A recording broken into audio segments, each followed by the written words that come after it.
The cigarettes, but she just grabs the gum off the counter. Stand Up to Cancer and Rally want you to reduce your risk for cancer. Go to takeahealthystand.org. Is this the takeover? This is the KBLA Sports Minute with Ray Richardson.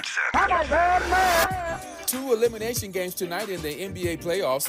New York at Boston and Golden State at Minnesota.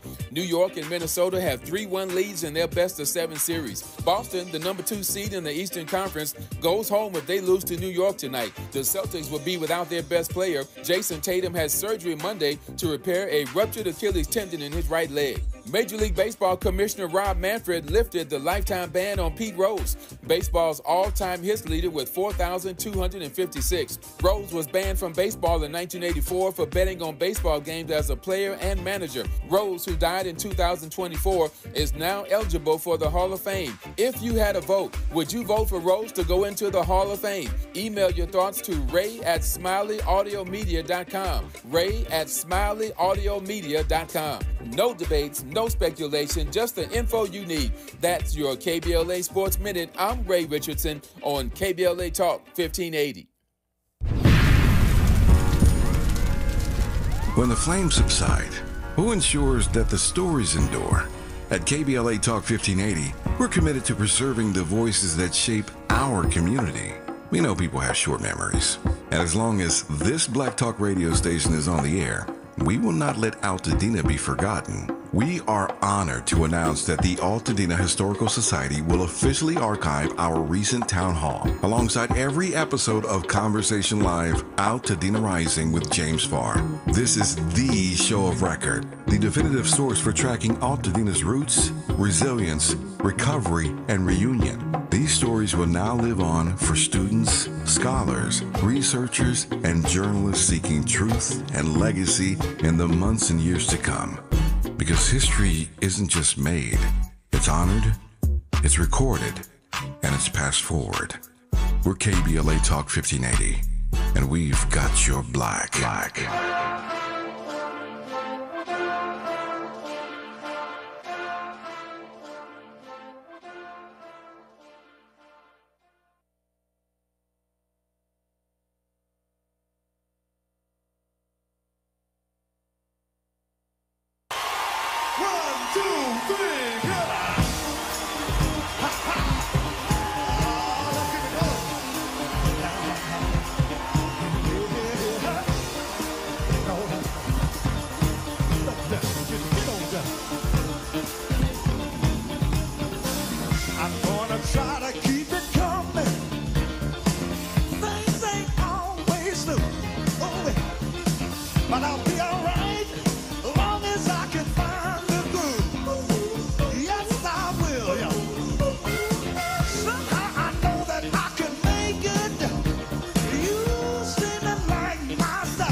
Live from historic Leimert Park in Los Angeles, California, I'm Tavis Smiley, and I'm so glad to see you and me back in stride again.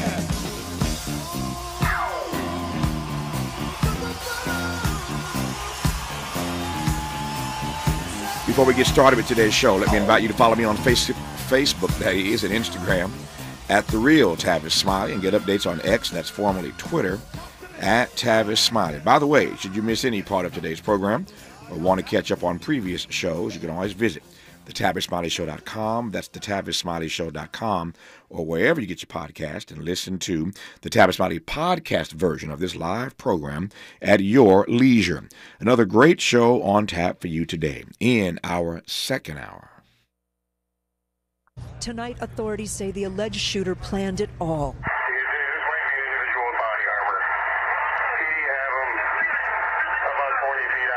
It started around 2:30 Saturday afternoon in the parking lot of this Tops Friendly Market store in a predominantly black neighborhood in Buffalo. The alleged shooter wearing full body armor and tactical gear.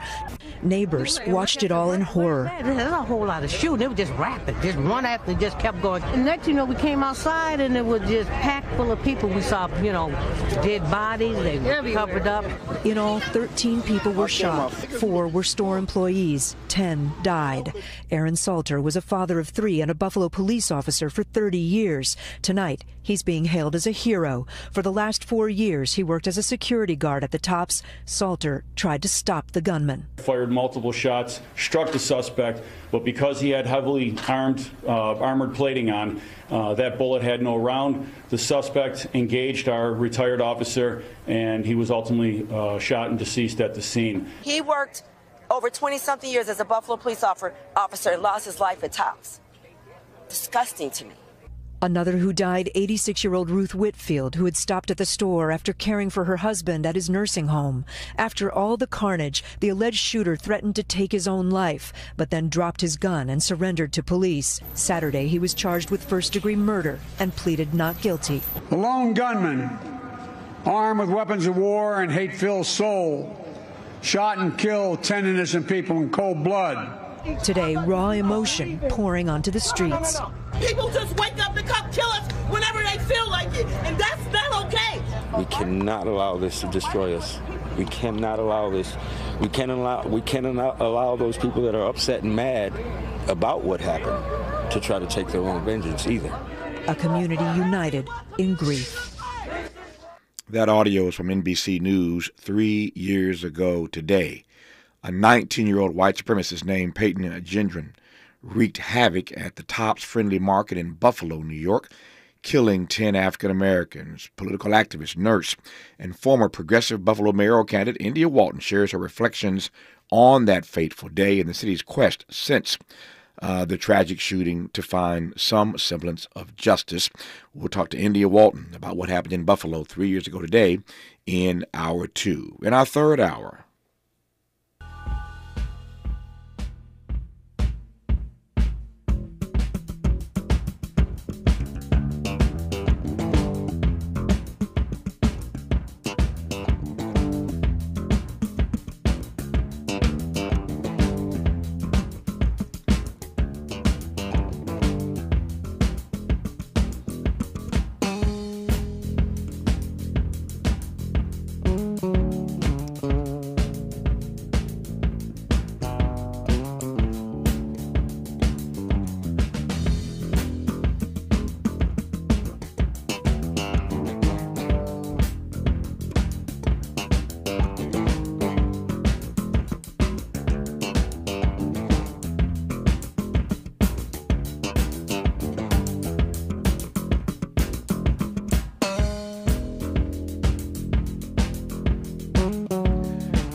nobody like him. 50 years of music, and he's still going strong.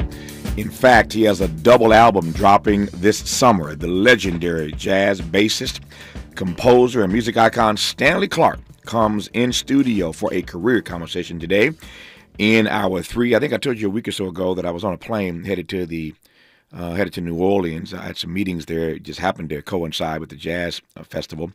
And on the way there, I walked on the plane, and lo and behold, I'm sitting next to Stanley Clarke. So we talked all the way to New Orleans, and you know me, I booked him on the show. On the way back home from New Orleans, walk on the plane, I'm sitting next to Babyface. So you know I talked to him all the way back to L.A. and booked him on the show. So Babyface coming on some days from now. But today, Stanley Clarke comes live in studio for a career conversation, and I cannot wait for our final hour today. When we come forward, we'll commence today's show talking about the peculiar political and constitutional moment that we find ourselves in with the noted legal scholar, Columbia law professor Jamal Greene. Will kick us off in this first hour today on Tavis Smiley. Interrogating and unpacking. That's what we do around here. You're listening to Tavis Smiley.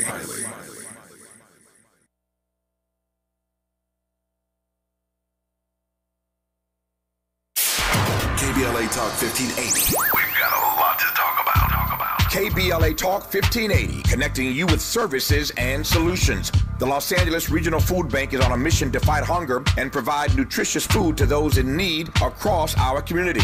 They partner with federal, state, and local programs advocating for better policies and funding for critical hunger relief programs like Cow Fresh, the Emergency Food Assistance Program, and the Child and Adult Care Food Program. The food bank works with coalitions and local representatives to make sure hunger is addressed in every district of LA County. They also run nutrition education campaigns, raise hunger awareness, and source nutritious food for distribution, all while supporting regulations that allow food pantries to operate safely.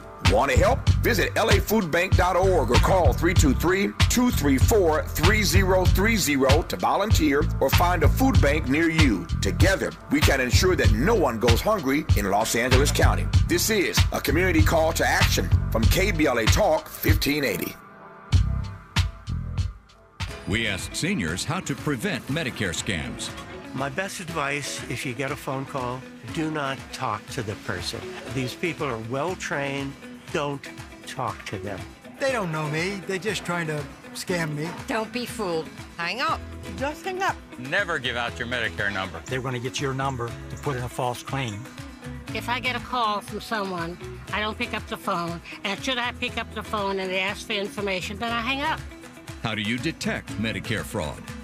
Just like I check my credit card statements, I check my Medicare statements monthly. Scammers can get a hold of your number, order medical devices through your account, and you're not even going to know about it if you don't look at your statement. Check your statement every month. If you get your statement and you see something that you know you did not have done, you report it. Call your Senior Medicare Patrol. To report Medicare fraud, call the Senior Medicare Patrol at 855-613-7080. Some people just know they could save hundreds on car insurance by checking Allstate first. Like, you know to check that your seats aren't in the visitor section first, before buying tickets. I'm so excited for this game. I can't believe you got us tickets. Me too. Wait, are we on the wrong side? Yeah, checking first is smart. So check Allstate first for a quote that could save you hundreds. This is going to be a long game. You're in good hands with Allstate. Savings vary. Subject to terms, conditions, and availability. Allstate Fire and Casualty Insurance Company and Affiliates, Northbrook, Illinois. You really about to do it? 40 acres in the mule. This is bigger than the music. You really about to do it? Yeah, they tried to rig the game, but you can't fake influence. Who among us doesn't like black music? But Kendrick is right. This moment is so much bigger than music. These are serious times. We've got serious problems, and we need serious people who understand that slogans are not solutions. When you want substantial and sober analysis about things that matter to you and the ones you love, this is where you turn. We're KBLA Talk 1580, and we've got your black. Baby! More honesty than you can handle. More empowerment than you can imagine. You're tuned in to Tavis Smiley. Tavis Smiley and Jamal Greene. Jamal Greene, how are you today, sir? Very good. Thank you, Tavis. How are you doing? I'm well, man. If I complained, I'd be an ingrate. Delighted to have you on the program. In this first hour, a lot to cover. Let me start with this. This is the sound of the minority leader in the U.S. Senate, Chuck Schumer, yesterday on the floor. Madam President, news of the Qatari government gifting Donald Trump a $400 million private jet to use as Air Force One is so corrupt that even Putin would give a double take. This is not just naked corruption, it is also a grave national security threat.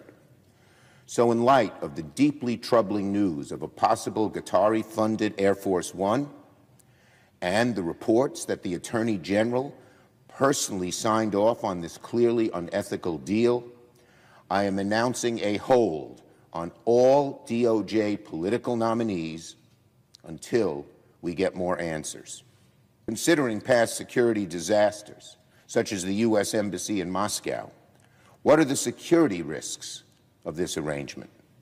And finally, how is this gift not naked corruption? The Attorney General must testify before both the House and Senate to explain why gifting Donald Trump a private jet does not violate the Emoluments Clause, which requires congressional approval, or any ethics law. So, until the Attorney General explains her blatantly inept decision, and we get complete and comprehensive to these and other questions, I will place a hold on all political nominees to the Department of Justice. There are, to my mind, Jamal Greene, at least a couple of ways to read this. Certainly there are more, but at least a couple of ways to read what we just heard. Let me start by saying, to my mind, there is no doubt that this is but another example of what one could call the big grift in Trump 2.0. But one way to read this is that Democrats are finding their spine. The other way to read it is that this issue of this plane has become another weapon of mass distraction. Either or, neither, you tell me, sir. Well, it's certainly, as you say, an example of the big grift. This is just deeply unethical. One of these things that no one would have even thought to do before this administration. Mm-hmm. But I tend to agree that it's a bit of a distraction. I mean, it is unethical. It is, I think, a violation of the Constitution, the emoluments clause that says the president can't get, or officers of the United States can't get gifts from foreign states. So it is a constitutional problem, but there's so many other things going on right now, whether it's tariffs or immigration issues, that I don't know if this is the thing, Medicaid.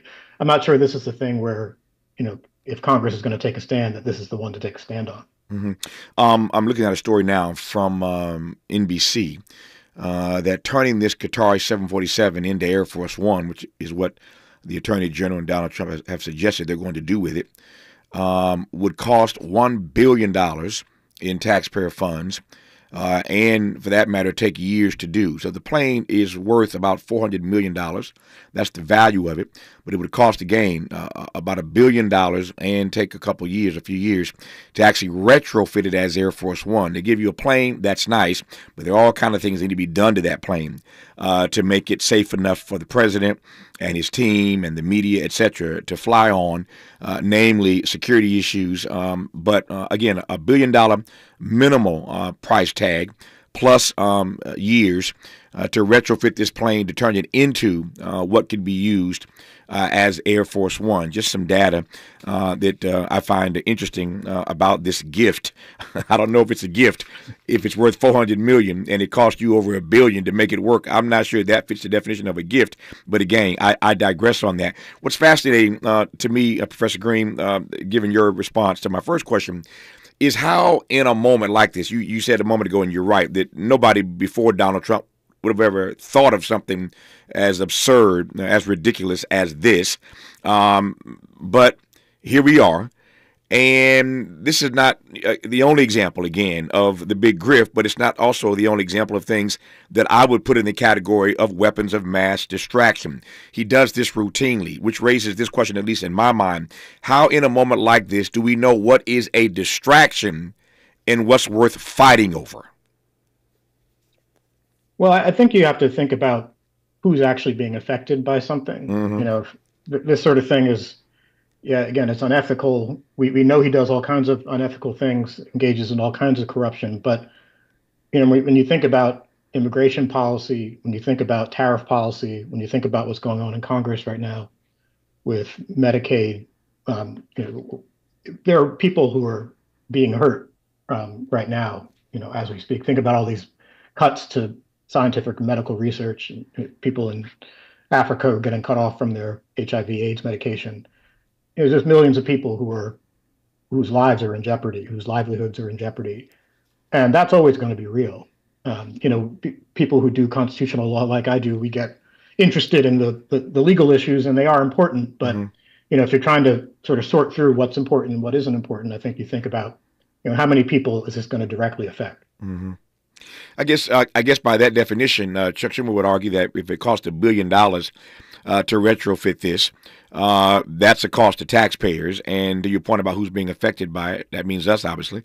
But also his point that this is just another example of normalized corruption. And in that regard, the question is whether or not, as a constitutional issue, we want to allow the president to get away with this kind of normalized corruption. No, you can't ignore it. I will say, $1 billion in taxpayer money is not that much money compared to the federal budget. But Sure. but that being said, I mean, I think the moment we're in is a moment where we have to be very on guard not to normalize things. But if you think, if Congress only has one shot to shoot, and I think they probably have more than that, but I'm not sure this is the biggest issue. It's just one of many issues and this is his strategy, right? He kind of distracts you every day as something new, and that's how this president has operated in this, both in this term and his previous term. Yep. Let me ask you a broad question and give you some space to paint, and then I'll jump from there. But how do you read this constitutional moment that we find ourselves in? Big picture. I think if you're talking about like how many sirens are going off, the 5-alarm fire is the worst siren. We're at about a 3 or a 4 at least. A lot of times I get asked about whether we're in a constitutional crisis, and that term, it usually refers to, is there kind of a paralysis where you don't really know what to do? There's a big constitutional question, you don't know how it's going to get answered. I think we're well beyond that kind of language. We're on the verge of a kind of real authoritarianism here. And I think actually the first moment I recognized that was very early in the administration with the executive order on birthright citizenship, which is so flagrantly unconstitutional and illegal that it told me that there are not internal guardrails on this administration, at least when it comes to the law. Right? They're not thinking, oh, let me see if this is constitutional or not, and then do it or don't do it. They're thinking, I'll do it. I'll do whatever I want unless someone stops me. And that's an attitude that is really dangerous for the executive branch. There are dozens, hundreds of decisions that get made every day in the executive branch that we will never know about, or at least we won't know about it for years. And if you are not, it's never going to get to a court. It's just day-to-day decisions. And if you don't care what the law is, you don't care whether you're being faithful to the Constitution and faithful to the law, then you're going to be committing illegal acts every single day. And that's a crisis. So to be clear, you do believe that we are in a constitutional crisis, or you're saying that we are far beyond that? We are definitely in a constitutional crisis. We've got a paralyzed Congress that's not doing its job, president who's acting lawlessly. The courts are still up and running and functioning, but there's only so much courts can do in this kind of situation. Courts act very slowly. They only act when cases are brought to them. So we're definitely in a constitutional crisis. But I think what I would emphasize is that we're in darker times than just talking about constitutional crisis. You can have a very normal presidency, a very normal Congress, very normal courts, and still be in a crisis if there's kind of a paralysis or disagreement with the branches. I think right now we're in danger of an authoritarian takeover by the president, and that's a different category. That's all hands on deck. I'll come back to the authoritarian takeover and your belief that we are on the precipice of that in just a moment. Let me just ask, though, as a constitutional scholar, what does a democracy do when it finds itself in a constitutional crisis? Well, there are mechanisms for getting out of, if it stays a democracy, and there are no ordinary elections, you can wait for there to be elections. And if there are elections, that puts political pressure on people who run for office. And what we normally understand about political processes is that there's some accountability, that people don't do things if they think that they might be unpopular or might result in electoral loss. And I think what we're seeing is people who are in office and behaving as if there are no elections. And I'm not saying there won't be or anything like that. I'm just saying the ordinary process of political accountability seems to not be working. And if we look back through history, having well-functioning democracies is the exception, not the rule of history.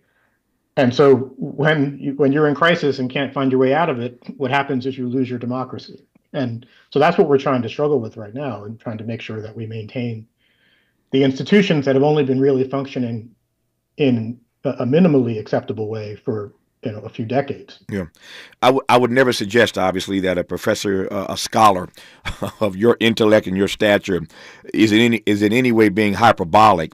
But I do want to play devil's advocate here. You're right about the fact that there are any number of guardrails that have held prior presidents in check that have been flattened in the era of Donald Trump. So the guardrails just aren't there, certainly not internally. And yet when you suggest that you think that we're on the precipice of an authoritarian takeover, that to my mind suggests that every rule of law, that every part of this so-called balance of power would have to fail us and fail us dramatically for there to be an authoritarian takeover. So I'm just pressing you on the language because everybody's using that term, authoritarianism, and I'm not suggesting that we should not take Donald Trump at his word, as we've said and many guests have said on this program, quoting Maya Angelou, when people show you who they are, believe them the first time. So there's no doubt in my mind that Donald Trump would do exactly what he said he would do if he can get away with doing what he said he would do. But to say that, we're in danger of an authoritarian takeover, it may very well be real, but I want you to convince me in the audience of that and that's just not, again, hyperbole. Well, it's very important to be careful with language. I certainly believe that. And you don't want people to get into a state of where they think it's hopeless or they think there's no way out or anything like that. So I don't want to suggest that at all. I would distinguish, though, between authoritarianism and totalitarianism or something. I think sometimes we think of authoritarianism as Big Brother, from 1984 or something like that. When in reality, when you look at recent authoritarian takeovers in Hungary, you look at Poland, you look at Brazil, you look at Turkey, day-to-day life looks pretty normal, right? It looks like what you would expect it to look like. You take your kids to their soccer game, you go about your business, you go to work, etc. But what makes it authoritarian in nature is that people are afraid to speak. The law operates selectively, right? It still operates. It still operates in the normal way for most people, but arbitrary power is exercised. And so when you see what is happening with universities, you see what's happening with journalists and media organizations, other aspects of civil society, law firms, people are afraid to upset the president. And that is, if you are living in a society in which you are worried that if I say something, I'm going to lose my job or I'm going to get picked up and put in a van. If you have people who think that, then you are in an authoritarian system. It may feel very normal to most people every day, but the way in which control is exercised under that kind of system is fear, right? It's not throwing you in prison. It's making you afraid. I want to pick up on that point when we come forward, because now you're making this fascinating for me, making it interesting, because if you accept the argument, and I'm not suggesting that I do, but if you accept the argument, Professor Greene, that what we have in this country is a liberal media establishment, that's what our friends on the right tell us all the time, that they are trying to correct the wrongs, the ills, the misdeeds of a liberal media establishment. Rush Limbaugh had a great line years ago, and I ran into Rush Limbaugh one day, and this was the title of a book, as I recall, one of his books. But I was talking to Rush about why he would never have guests on his program. I said, you talk for 3 or 4 hours a day, man. Why don't you ever have any guests on the program? I've heard you talk about me. You've gone after me on your program. You ain't never invited me on to have a tete-a-tete. Let's go mano a mano, man. Let's go at it. I'm happy to come on your show and correct you on the record. And I said, you need some equal time. And Rush looked at me and says, Tavis, I am equal time. And I was like, ooh, touche, what a great line. I am equal time. And that's how they view this liberal media establishment, that they and their control, frankly, of talk radio in this country makes them equal time. That gives them their equal time. But they're always attacking the so-called liberal media establishment. The same is true of colleges and universities. They think that it's liberal and they think that it's elite. That's what they think. Here's my point. If they're right about that, what does it mean then that the liberals are caving, that the media is scared, that colleges and universities are scared, that law firms are scared? If they're right that all of this is a liberal establishment, what does it mean that in this moment that all the liberals are punking out? Like, what does that mean? We'll talk about that and a great deal more with Jamal Greene of Columbia when we come forward on Tavis Smiley. For all the freedom-loving folk, this is Tavis Smiley. I feel like freedom.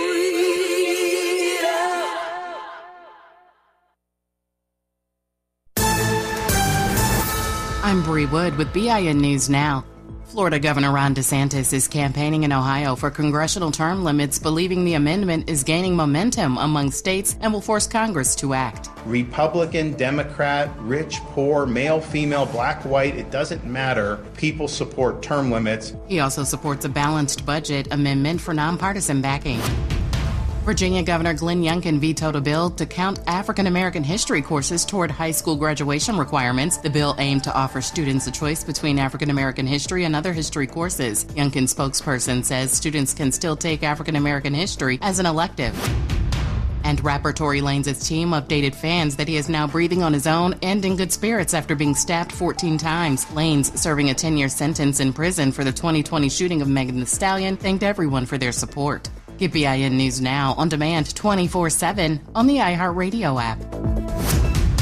Joe Buck and John Smoltz welcoming you back to the City Center Convenience Mart. Uh-oh. She's looking at the cigarettes, but she just grabs the gum off the counter. Stand Up to Cancer and Rally want you to reduce your risk for cancer. Go to takeahealthystand.org. Right now, there are young people across the world facing a tough choice. Continue their dream of education or drop out to help their family put food on the table. You can help change their future in a single moment. See how far your support can go at unbound.org. This is the KBLA Sports Minute with Ray Richardson. Two elimination games tonight in the NBA playoffs. New York at Boston and Golden State at Minnesota. New York and Minnesota have 3-1 leads in their best-of-7 series. Boston, the number 2 seed in the Eastern Conference, goes home if they lose to New York tonight. The Celtics will be without their best player. Jason Tatum has surgery Monday to repair a ruptured Achilles tendon in his right leg. Major League Baseball Commissioner Rob Manfred lifted the lifetime ban on Pete Rose, baseball's all-time hits leader with 4,256. Rose was banned from baseball in 1984 for betting on baseball games as a player and manager. Rose, who died in 2024, is now eligible for the Hall of Fame. If you had a vote, would you vote for Rose to go into the Hall of Fame? Email your thoughts to ray@smileyAudiomedia.com. ray@smileyAudiomedia.com. No debates, no speculation, just the info you need. That's your KBLA Sports Minute. I'm Ray Richardson on KBLA Talk 1580.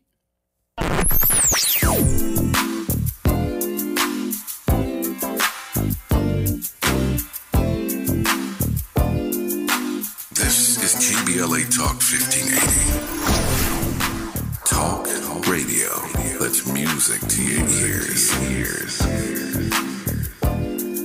We're unapologetically progressive. KBLA Talk 1580. Paid for by government.com. Did you know? The United States Mint has issued a new Morgan silver dollar coin in proof condition for the first time. Not only that, they are also minted in 99.9% pure silver for the first time ever in history. Coin experts are calling this an amazing opportunity for anyone that knows the enduring popularity of Morgans. But you must hurry. Only 400,000 of these legal tender silver dollars were issued. These first ever Morgan silver dollars are brand new with stunning mirror-like finish, minted by the iconic San Francisco Mint. Call now and you're guaranteed a new first ever 99.9% pure silver proof Morgan dollar. To learn more, call 1-800-973-9717. If you order now, you will receive a free coin collector bonus pack, a $25 value, free with every order. Call 1-800-973-9717 now to secure your new Morgan silver dollars before they are gone. That's 1-800-973-9717. BET and PBS, the Tom Joyner Morning Show, and NPR, the cover of Jet and the cover of Time. #1 on the New York Times bestsellers list, 20 honorary doctorate degrees, a dozen NAACP Image Awards, a star on the Hollywood Walk of Fame, a Presidential Lifetime Achievement Award. From talk shows to talk radio, nobody's ever done it better. You like that? This is Tavis Smiley. privacy policy and terms and conditions posted at textplan.us. Texting enrolls for recurring automated text marketing messages. Message and data rates may apply. Reply stop, opt out. Consult a doctor prior to use. Wow, you look amazing. What have you been doing? I'm sure you've heard of Ozempic, Wegovy, and the other GLP-1 medications, right? Well, I found this great company called Zelfie. If you qualify, their providers can prescribe medications like Ozempic and Wegovy and other GLP-1 medications that are 80 to 90% less expensive, all 100% online. I can get GLP-1 medications for 80 to 90% less and do it all online? No doctor's office or pharmacy? Yes, Zelfie can provide semaglutide or tirzepatide, the active ingredients in Ozempic and other expensive GLP-1s, but for 80 to 90% less and shipped directly to your door. How do I get started with Zelfie? Just send them a text. Text SKINNY to 323232 to get started today with Zelfie. Get the same active ingredients in Wegovy or Ozempic, but for 80 to 90% less and 100% online. Don't wait. Text SKINNY to 323232 right now for a link to your exclusive offer. Text SKINNY to 323232. That's SKINNY to 323232. SKINNY to 323232. Helping to make you the most knowledgeable person in your circle of friends. This is Tavis Smiley.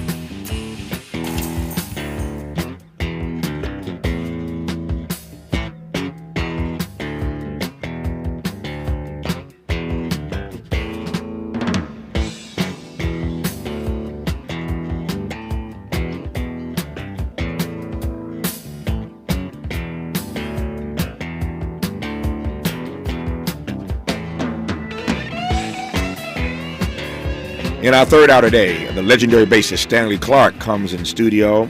You all know that track, School Days, right? That thing has been covered over and over and over. I ain't trying to count Stanley's pennies, but I suspect he's made a decent living just off that one bass line. Stanley Clarke today in our third and final hour. Look forward to him coming in studio.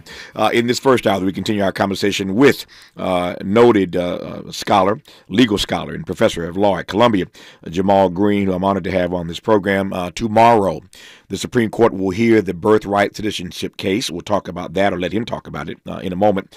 But tomorrow's a big day for the Supreme Court taking up this, again, case of birthright citizenship that Donald Trump has been trumpeting for quite some time now. This case tomorrow is not exactly the final word on whether Trump can radically reinterpret the long understood meaning of the 14th Amendment in our Constitution. But I'll let Professor Greene explain in a moment here what they are in fact looking at before they get to that part. So again, big day in the Supreme Court tomorrow, taking up this birthright citizenship case, which we'll let him again unpack for us here in just a moment. But he said something moments ago that sort of jumped out at me, perhaps you as well. And this is not a new conversation. We've been having this on this program for quite some time now. But I'm in a different mindset right about now, given what Professor Greene said earlier. That if, in fact, you buy the argument that the right makes all the time, that we live in a nation state where there is a perennial liberal media bias, given that we have a liberal media establishment. And then if you consider that beyond the media, we have an illiberal education system, who's been bending the knee the most? The media, colleges and universities, including, with all due respect, Columbia, where Professor Greene is. These institutions are just bending the knee, and that's before you get to law firms, et cetera, et cetera. So we're talking about this creeping authoritarianism that we are experiencing every single day. But in that process of moving toward authoritarianism, if you buy again their argument, it's the liberals who are caving. Professor Greene, how do you read that? Well, I think there's a couple of things to say about that. Well, I mean, one is that the idea that liberals control the media seems to me to be indefensible. Mm-hmm. When you look at Fox News is on in every airport lounge. You look at the Wall Street Journal, its circulation. You look at all of the most popular social media influencers are conservatives. Twitter is owned by a MAGA guy. Mm-hmm. So yeah, are there some liberal people on the media? Of course there are, but that's what it means to be liberal, right? Is that you have multiple perspectives represented. But I think on kind of caving to extortion by the administration, what you're really seeing is that that money talks. Mm-hmm. And when we talk about liberal or conservative media, that's one level, right? But the other level is who owns these companies. And if you're owned by a giant corporation, or you're owned by a university is relying on billions of dollars in federal funding, that's gonna take priority over whatever their particular political views might be. And if they're threatened, so if CBS is threatened with their merger not being approved, or law firm is threatened with its bottom line when it comes to government contracts, or having a security clearance, which would make it more difficult for them to do their work. They respond to financial incentives, just like everybody, and that's part of how an authoritarian system operates. Is it figures out where the levers are, and it pushes those levers when it wants to. Yep. I'm just curious, have you had, given the point you just made about these law firms and many of them afraid, for example, of losing their security clearance and they can't really do their work, have you had any sense of, trying to find the right word here, have you been sensitive to that argument, or do you think these law firms are just scared and caving? Well, look, I am always hesitant to make moral judgments when it's not my money. Mm-hmm. And I think it's very important to articulate the values that are at stake here, which is we have someone who is making unlawful demands. I think it's great that people are fighting back on them. But, if it's not my livelihood, I don't want to sit here and say, I can't believe you didn't sacrifice here. I think it's important to say what's at stake, and I think it's important to criticize, but I feel, I always feel a little bit hesitant to be the one to do that. Mm-hmm. You mentioned fear earlier, and I want to come back to that just for a second before I move on to birthright citizenship.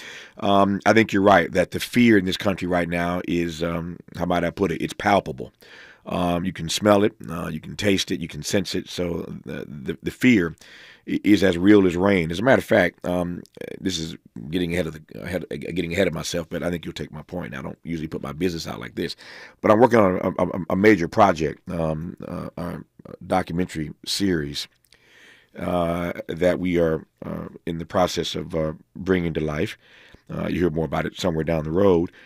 But I've taken a number of meetings here in Hollywood. I sit in L.A., of course, hosting this syndicated program.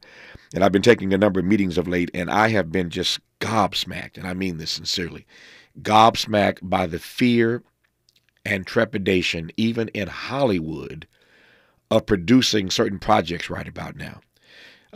So I'm not naive here, but Hollywood is the last place I thought would be shaking in its boots with fear about navigating the Trump era. But even here in Hollywood, there is a sense of fear about the kinds of stuff that they're producing. And this is a town of make-believe. How can you be scared when what you do is make-believe every day anyway? But the fear is everywhere. I raise that only as another example of what you said earlier. But how do you read in this moment the fear in all corners of this country? Yeah, I mean, I think when you get to a situation where people are afraid of making art, right? Art is often has been a vehicle for social critique forever. Yep. And if people are afraid of doing that, then you're in a bad place. And obviously, Hollywood's not the only place where art gets made, and there are people fighting back, and there are people who are both making art and filing cases in court and doing all kinds of things to try to resist. But there's a cost, and we've gotten accustomed to being in a country where, more or less people can feel like they can speak their mind without having the government come after them, and that is we don't really have that luxury. That doesn't mean you don't speak your mind, right? But the cost is in a place where we're not used to. Yep. As I mentioned, tomorrow, a big day inside the U.S. Supreme Court. They will hear a trio of cases regarding birthright citizenship. We'll let Professor Greene explain that to you. That's what he does every day at Columbia, so he'll explain it to us here on Tavis Smiley when we come forward. From Lamert Park with love, this is Tavis Smiley.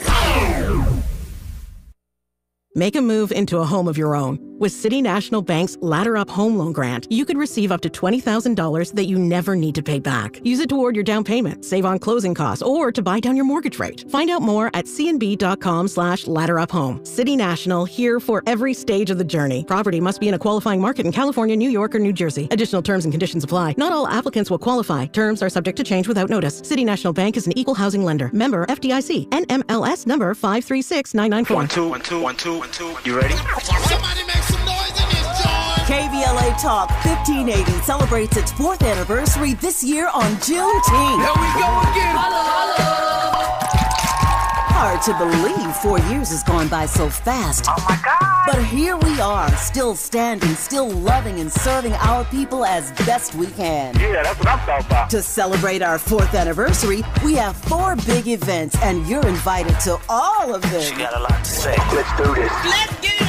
On Wednesday, June 18th, we go live on C-SPAN for the 2nd consecutive year with our Climate Justice plus Black Health Symposium. Tavis Smiley will moderate an all-star panel of thinkers and influencers as we continue our vitally important climate justice work. Hey, Tavis Smiley, talk about. On Thursday, June 19th, you're invited to join us as we celebrate Juneteenth and our 4th anniversary. There'll be plenty of food, fun, great music, good vibes, and all of your favorite KBLA Talk 1580 hosts will be there. Yeah, man. Flip the beat. On Saturday, June 21st, there are 2 big events you're invited to attend. I can't wait to hear it. This year, KBLA Talk 1580 continues its annual partnership with the Empowerment Congress for a community celebration and dialogue to educate, engage, and empower. This year's theme is resilience in the face of chaos. Can't wait to see what's up next. Y'all ain't ready for this. And new this year is our State of Black Women in Los Angeles Symposium, moderated by Dominique DePrima, with a luncheon to follow. Dominique will be leading a dialogue with some of the most impactful Black women leaders in Los Angeles, and you're invited to join.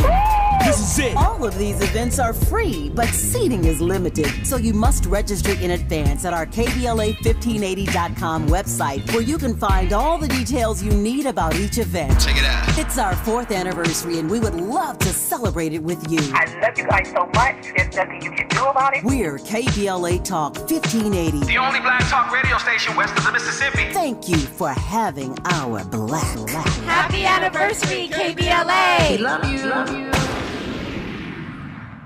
Robinhood Gold members can now enjoy the VIP treatment, receiving a 3% IRA match on annual retirement contributions. With Robinhood Gold, the perks of the high net worth are now available for any net worth. The new Gold standard is here with Robinhood Gold. To receive a 3% boost on annual IRA contributions, sign up at Robinhood.com/gold. Investing involves risk. 3% match requires Robinhood Gold $5 a month for 1 year from first match. Must keep funds in IRA for 5 years. Go to Robinhood.com/boost. Robinhood Financial LLC member SIPC. Gold membership is offered by Robinhood Gold LLC.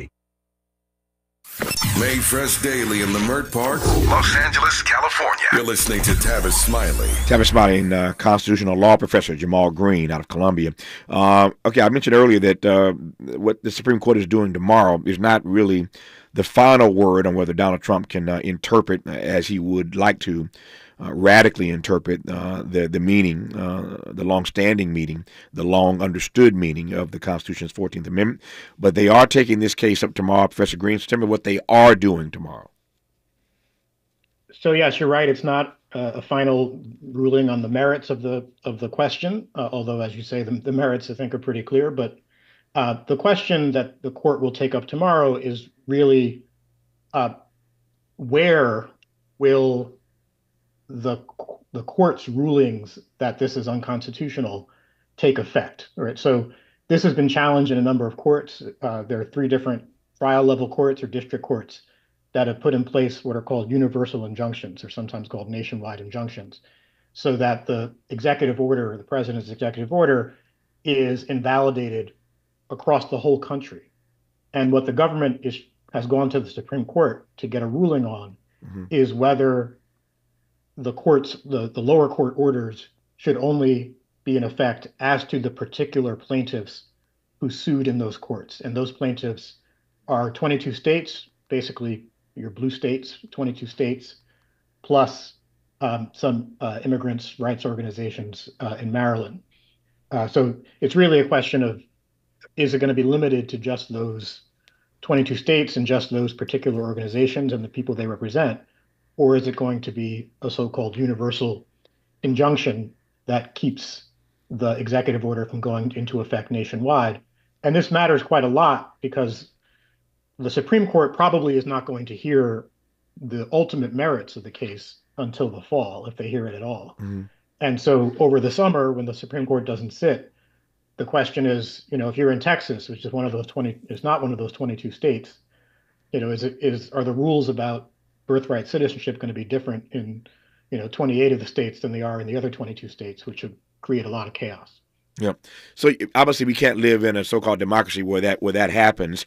So what's the upshot of what you expect that they will do? Because again, you can't have one set of states interpreting the 14th Amendment one way and the other set of states interpreting it another way. So what's the end game here?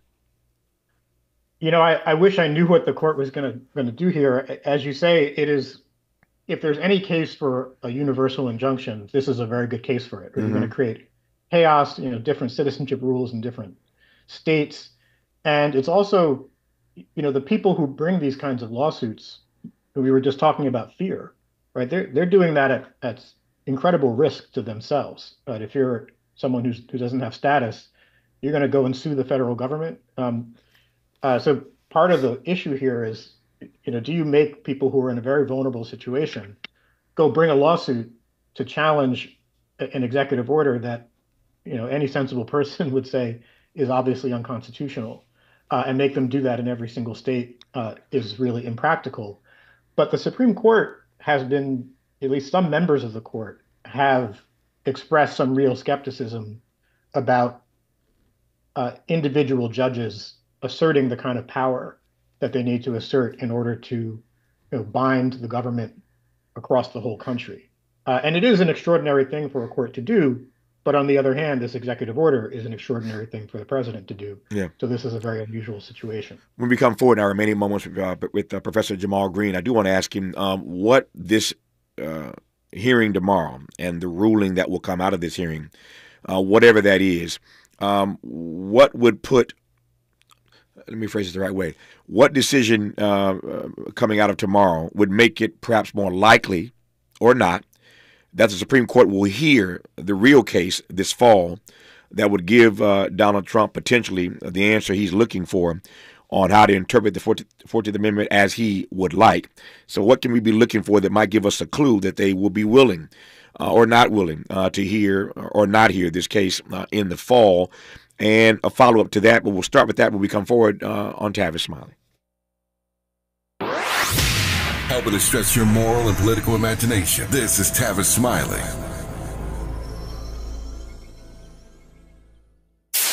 KBLA Talk 1580. We've got a lot to talk about.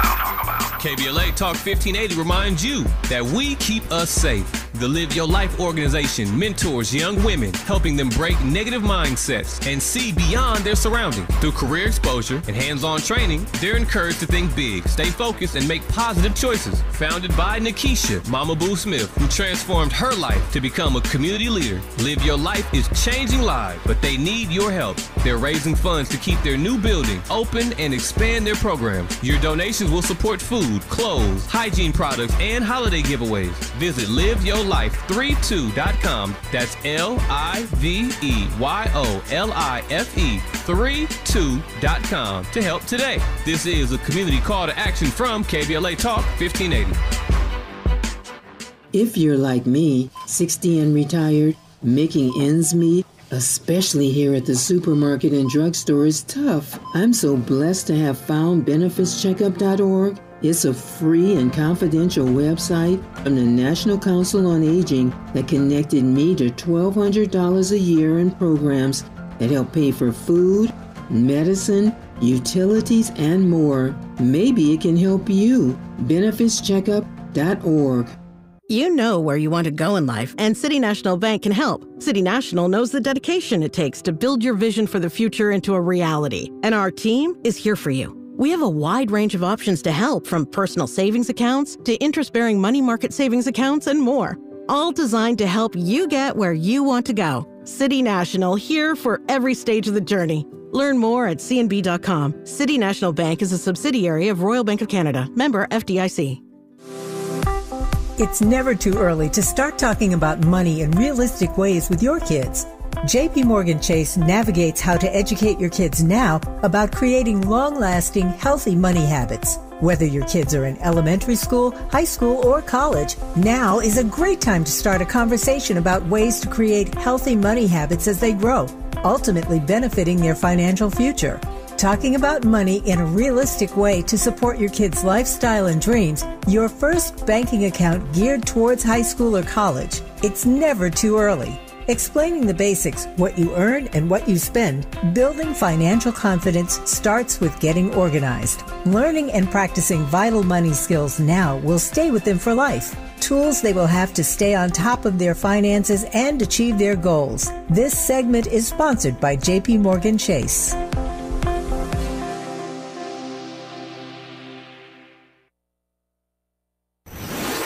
Let's get back to more of this rich dialogue with Tavis Smiley. Tavis Smiley and Jamal Greene, professor of law at Columbia. So you know this stuff obviously much better than I do. I don't expect we're going to get a decision tomorrow.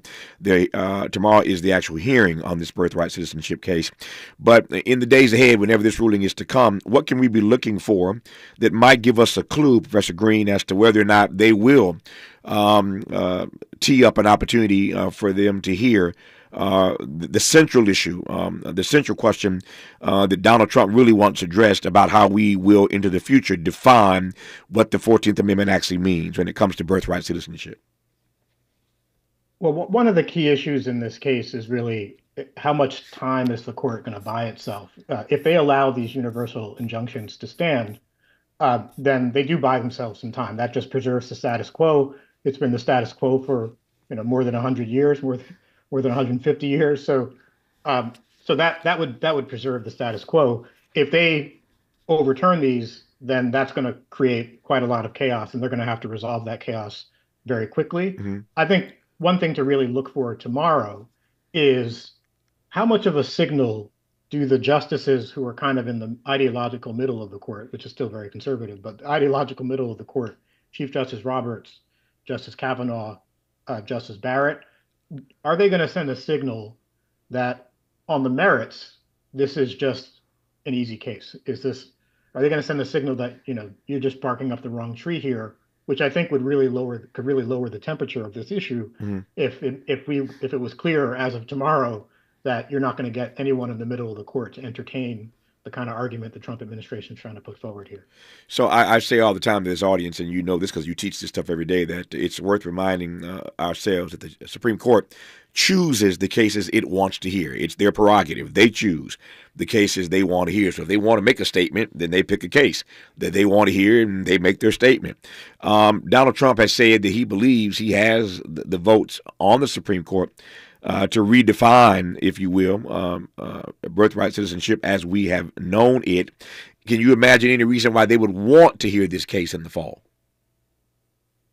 Well, I think they might hear the case just to put a definitive exclamation point on what the 14th Amendment has been understood to hold for, again, more than 150 years.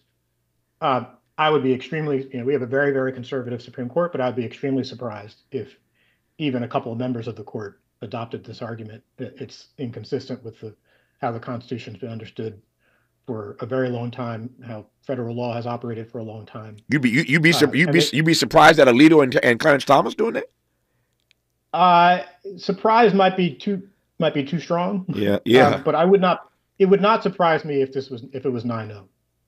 But wow. If anyone's gonna go with the administration, then it'll be those two. Yeah, we'll leave it there. On that point, we absolutely agree. If anybody's going to go with Donald Trump, it's Alito and Thomas. But I digress for now. Professor Jamal Greene, good to have you on, sir. Thanks for your insights in this hour. Thank you. More of Tavis Smiley when we come forward.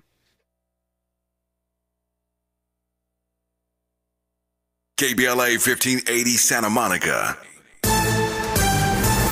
I'm Bree Wood with BIN News Now.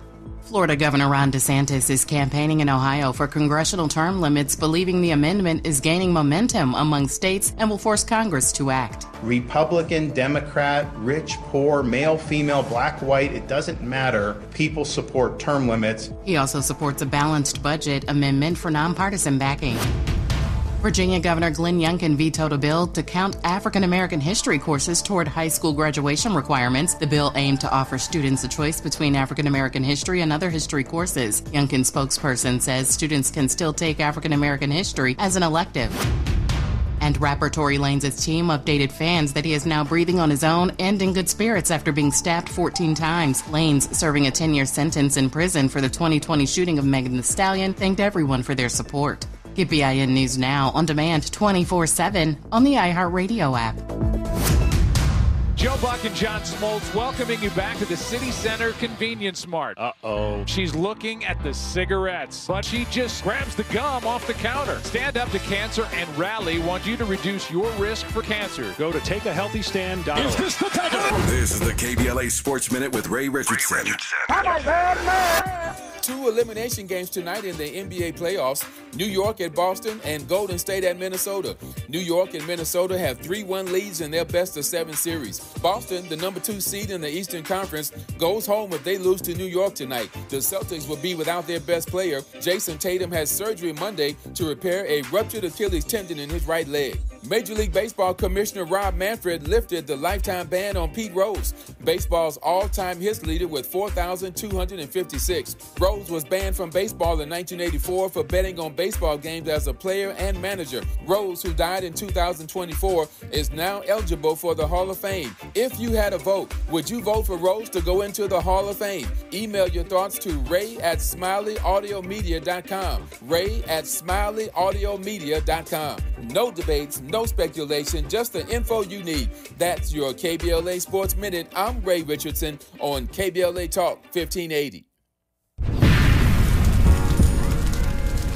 When the flames subside, who ensures that the stories endure? At KBLA Talk 1580, we're committed to preserving the voices that shape our community.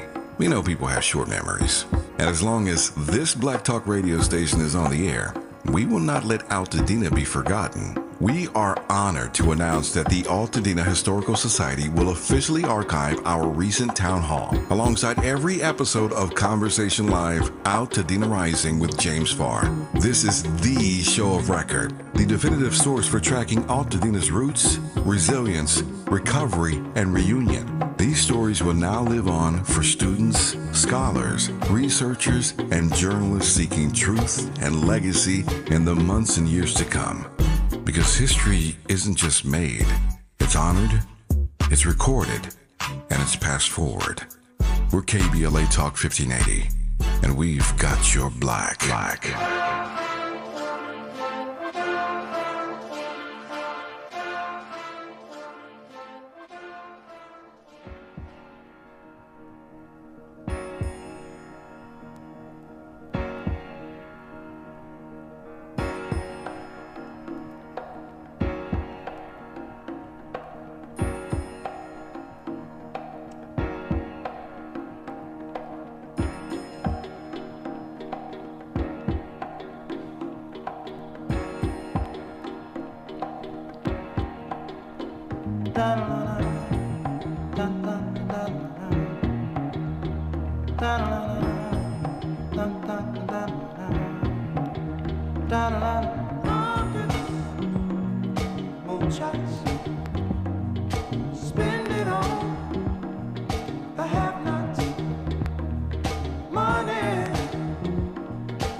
I'm Tavis, Smiley. Glad to have you with us in this hour of our program today.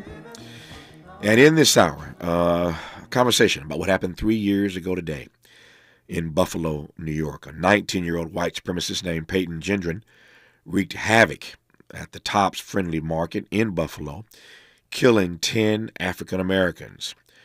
In this hour, a conversation with political activist, nurse, and former progressive Buffalo mayoral candidate India Walton, who will share her reflections on that fateful day 3 years ago and the city's quest for justice since the tragic shooting. Before I commence the conversation with India Walton, though, first, some sound from NBC News 3 years ago.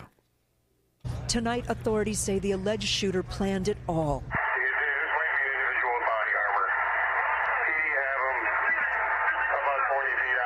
It started around 2:30 Saturday afternoon in the parking lot of this Tops Friendly Market store in a predominantly black neighborhood in Buffalo. The alleged shooter wearing full body armor and tactical gear. Neighbors watched it all in horror. There's a whole lot of shooting. It was just rapid. Just one after just kept going. And next, we came outside and it was just packed full of people. We saw, dead bodies. They were covered up. In all, 13 people were shot. 4 were store employees. 10 died. Aaron Salter was a father of 3 and a Buffalo police officer for 30 years. Tonight, he's being hailed as a hero. For the last 4 years, he worked as a security guard at the Tops. Salter tried to stop the gunman. Fired multiple shots, struck the suspect, but because he had heavily armored plating on, that bullet had no round. The suspect engaged our retired officer, and he was ultimately shot and deceased at the scene. He worked over 20-something years as a Buffalo police officer and lost his life at Tops. Disgusting to me. Another who died, 86-year-old Ruth Whitfield, who had stopped at the store after caring for her husband at his nursing home. After all the carnage, the alleged shooter threatened to take his own life, but then dropped his gun and surrendered to police. Saturday, he was charged with first-degree murder and pleaded not guilty. The lone gunman, armed with weapons of war and hate-filled soul, shot and killed 10 innocent people in cold blood.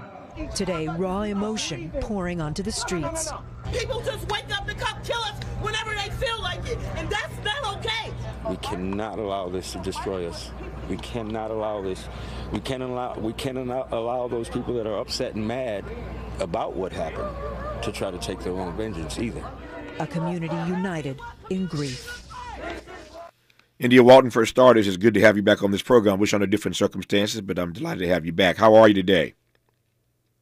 I am well. It's nice to be here, Tavis. Thanks for having me again. No, it's great to hear your voice. Let me just start with this. I don't need to ask a question at the outset here. I got a lot of questions I can ask and will ask as we move through this hour.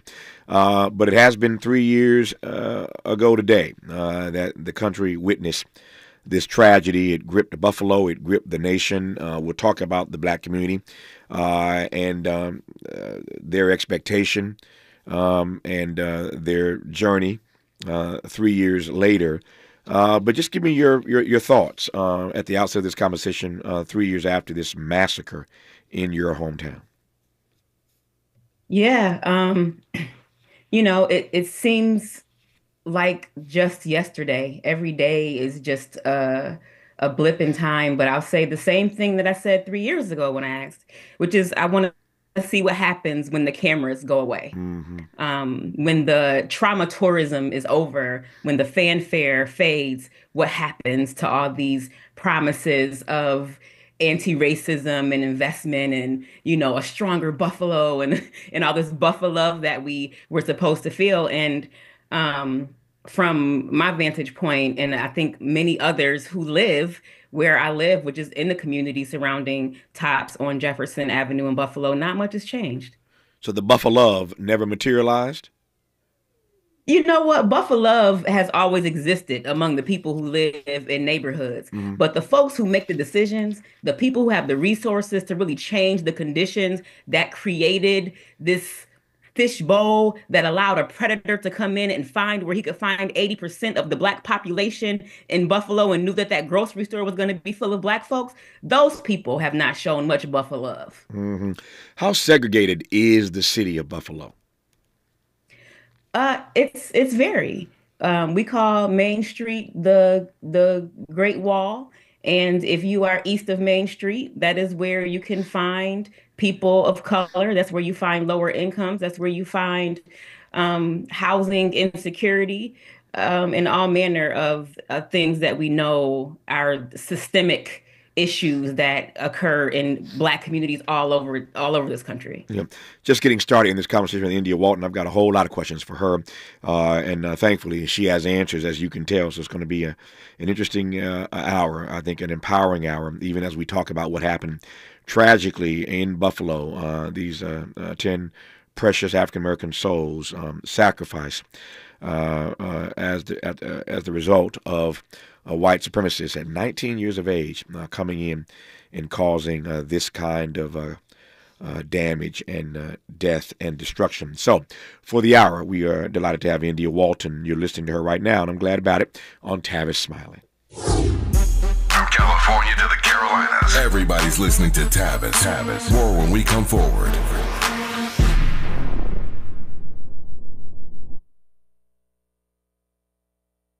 Progressive Home Quote Explorer lets you easily compare rates, so shopping for insurance might be the easiest part of owning a home. Definitely easier than this. Psst, honey. What? Shh, there's a salesman walking up the driveway. Oh no, he's got a clipboard. What do we do? Get down. Down? On the floor, you... Shoot, did he see us? Why are you breathing so loud? Home ownership isn't easy, but with Progressive's Home Quote Explorer, shopping for home insurance is. Progressive Casualty Insurance Company affiliates and third-party insurers. Comparison rates not available in all states or situations. Prices vary based on how you buy. You really about to do it? 40 acres and a mule. This is bigger than the music. You really about to do it? Yeah, they tried to rig the game, but you can't fake influence. Who among us doesn't like black music? But Kendrick is right. This moment is so much bigger than music. These are serious times. We've got serious problems, and we need serious people who understand that slogans are not solutions. When you want substantial and sober analysis about things that matter to you and the ones you love, this is where you turn. We're KBLA Talk 1580, and we've got your black. KBLA Talk 1580. we've got a lot to talk about. KBLA Talk 1580, connecting you with services and solutions.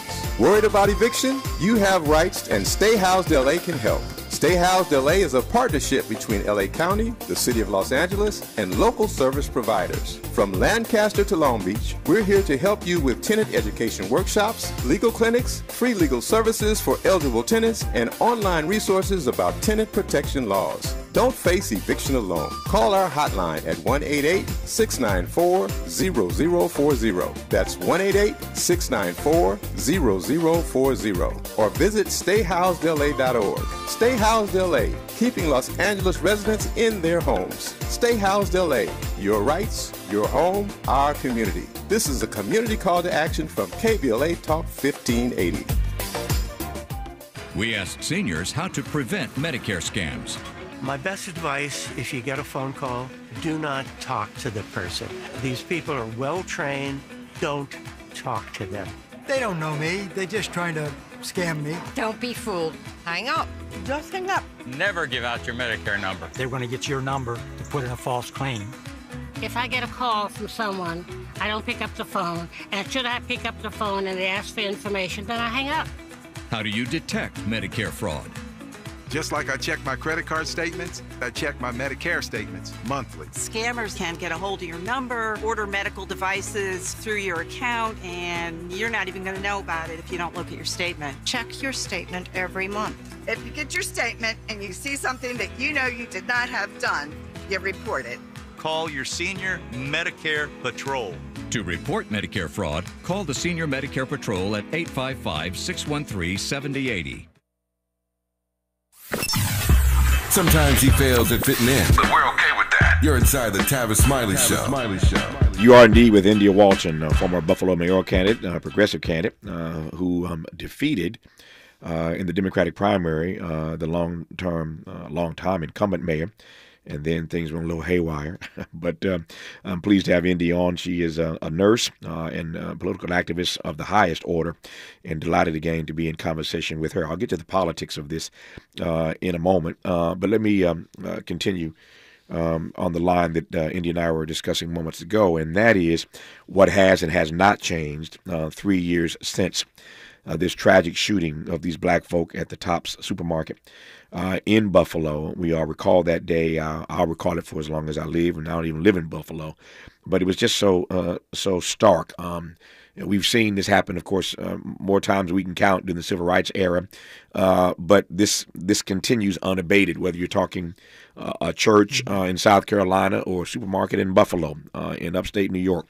Black folk continue to be targeted by these white supremacists. And I am not, wishing or praying for anarchy. But in the era of Trump 2.0, none of us at this moment has any idea how much worse this is going to get. I'll leave it there for the moment. But you were saying earlier, India, that not a lot has changed over these 3 years. Unpack that a bit more for me. Well, that Tops remains the only full-service grocery store within a 2 or 3 mile radius. Wow.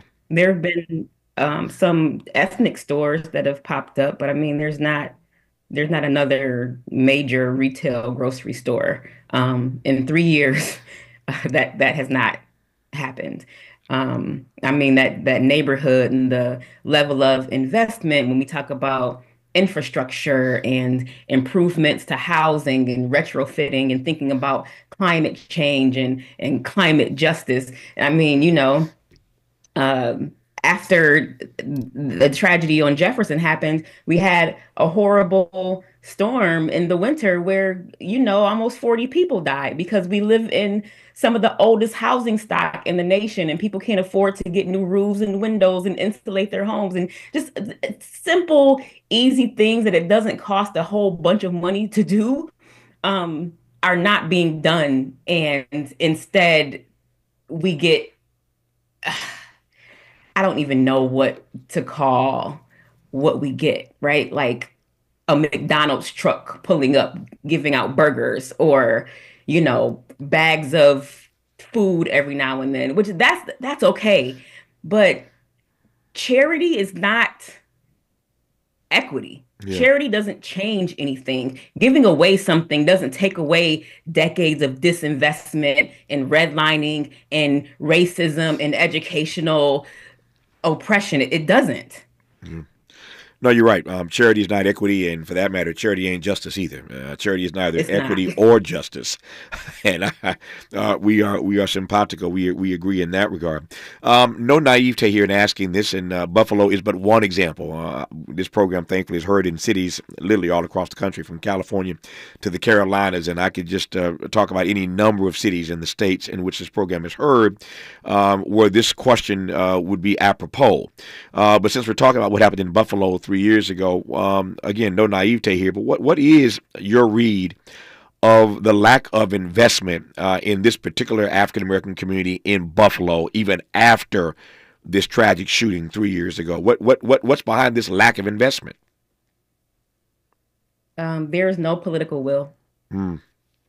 That's it. I think it's just that the people who make the decisions are comfortable in their position, and there's not enough political pressure to force them to care because they are comfortable, and the issues of the people who live in these neighborhoods are not the issues of the people who represent them.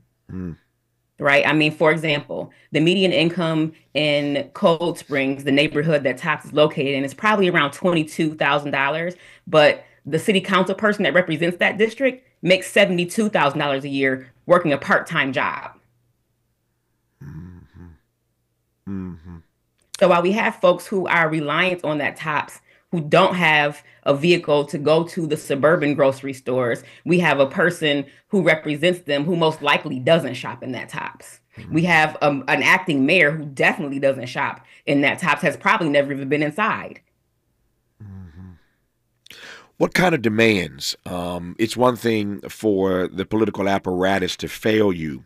It is another thing for everyday people who live in these neighborhoods to not make demands. And I'm not suggesting that they haven't. I'm just asking a question. What kind of demands have African Americans in Buffalo made over the last 3 years since this shooting? Since the shooting, people have asked for the same things they've been asking for the last 50 years. Housing, resources to preserve and improve the existing housing stock, living wage jobs, supports for small businesses. We have been asking for the same things that people have access to in every other part of the city. Simple things like sidewalks and curbs, streets that don't have potholes, street lights that work. I'm not trying to indict a particular individual, but we can go there if you want to. Buffalo had a black mayor for a long time. You referenced the acting mayor a moment ago, but just talk to me about the politics of a city that has enough juice to elect a black mayor time after time, and yet you see this kind of carnage and a lack of effort, to your point, to bring in the resources that people need even after a massacre of this type. So just talk to me about, you mentioned earlier, a lack of political will. Just talk to me again. And there are a number of cities I could have this, again, same conversation in, where we have black electeds who are running things for years, and yet the black communities in those cities are underwhelming, to say the least. But talk to me about that part, India Walton.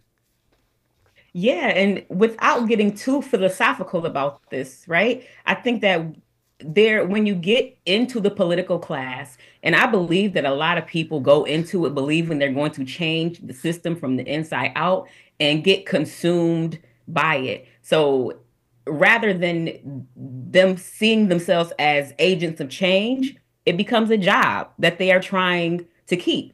So in Buffalo, the city of Buffalo is the largest employer. A lot of people are dependent upon the city for their jobs. So hold up. The city of Buffalo is the largest employer in the city of Buffalo? It is. Wow. Okay, yes. Go ahead. So most people work either for the city, some extension of the city, or they work for a company that has a contract with the city or some form of that, right? Right. So you don't want to go pissing off the person who is the ultimate decision maker. We have a strong mayor form of government, so there's really no check on the power of the executive branch of our city government. The mayor just does whatever he wants to do. And that means that, like in many other cities and in many other political positions and appointments, people are beholden to the people who put them there. And in this political environment, it's not the voters, it becomes the donors. It becomes the real estate developers, it becomes the corporations, it becomes people with money who ultimately control the people who are in offices. And the little guys, kind of get pushed over into the corner unless you know someone. Yeah. So I think that, like, for a long time, people have just been of the mind that as long as me and mine are okay, then I'm fine with things the way they are. Yeah. I've only had the honor of traveling to Buffalo maybe 2 or 3 times in my career. Spoken there a few times. Don't know the city anywhere near as well as you know it, or as well as I know other cities that I've traveled to a great many more times over the course, again, of my career and my life. But I asked that follow-up about Buffalo, the city, being the largest employer in the city, because this ain't rocket science for me. I can tell right now that the city must be lacking in industry if the city is the largest employer in the city. I just picked up on that pretty quickly. Again, I had the brightest bulb in the box, but that was pretty obvious to me. So talk to me about what Buffalo is lacking in industry. It sounds to me like there are a lack of opportunities for African Americans to be upwardly mobile in the city of Buffalo, unless I'm misreading it. Oh, no, you're not misreading it at all. And in fact, right now, our city is facing about a $70 million budget gap. Wow. And I mean, for a city of this size, that is pretty significant. So we have a very small tax base. The rate of homeownership is very low, especially among the Black community. And there is a real lack of industry. I think, here, healthcare is a big employer. Eds and meds, they call it. And now they're trying to bring some tech firms and IT in, but it hasn't translated into much upward social mobility for folks in our community. And then the typical warehouse jobs like the Amazons or, other large employers are located in the suburbs outside the city where it's not accessible by public transit. And, about 33% of households don't have a vehicle. Yeah. So let me go back to that political question that I said we could go straight at if we needed to. I mentioned earlier, no secret here. The whole world knows it. The country knows it. You were on this program. You were running for mayor of Buffalo. You end up defeating the long-term Democratic incumbent. And then he decided, as I recall, to run as an independent, and he went on to win again. Is that correct? Am I misremembering? So he ran a write-in campaign, which is even more remarkable. Right, that's right. Yeah. So I want to go back to that again, and you can indict as you will. I'm a big boy. He's a big boy. We can all handle it.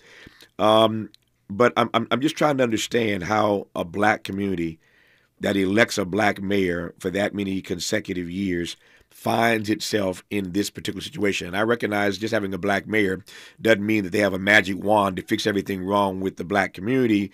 But the picture that you're painting is a pretty dire picture. And I'd like to believe that some progress was made on behalf of these black folk, electing the black mayor term after term after term. Well, yeah. I mean, he hired more black city hall workers than we ever in the city history. So there are folks who got jobs as commissioners and directors for the city who hadn't before. But like I said, that is on an individual level. That doesn't create the systemic change that is going to increase rates of homeownership, build generational wealth.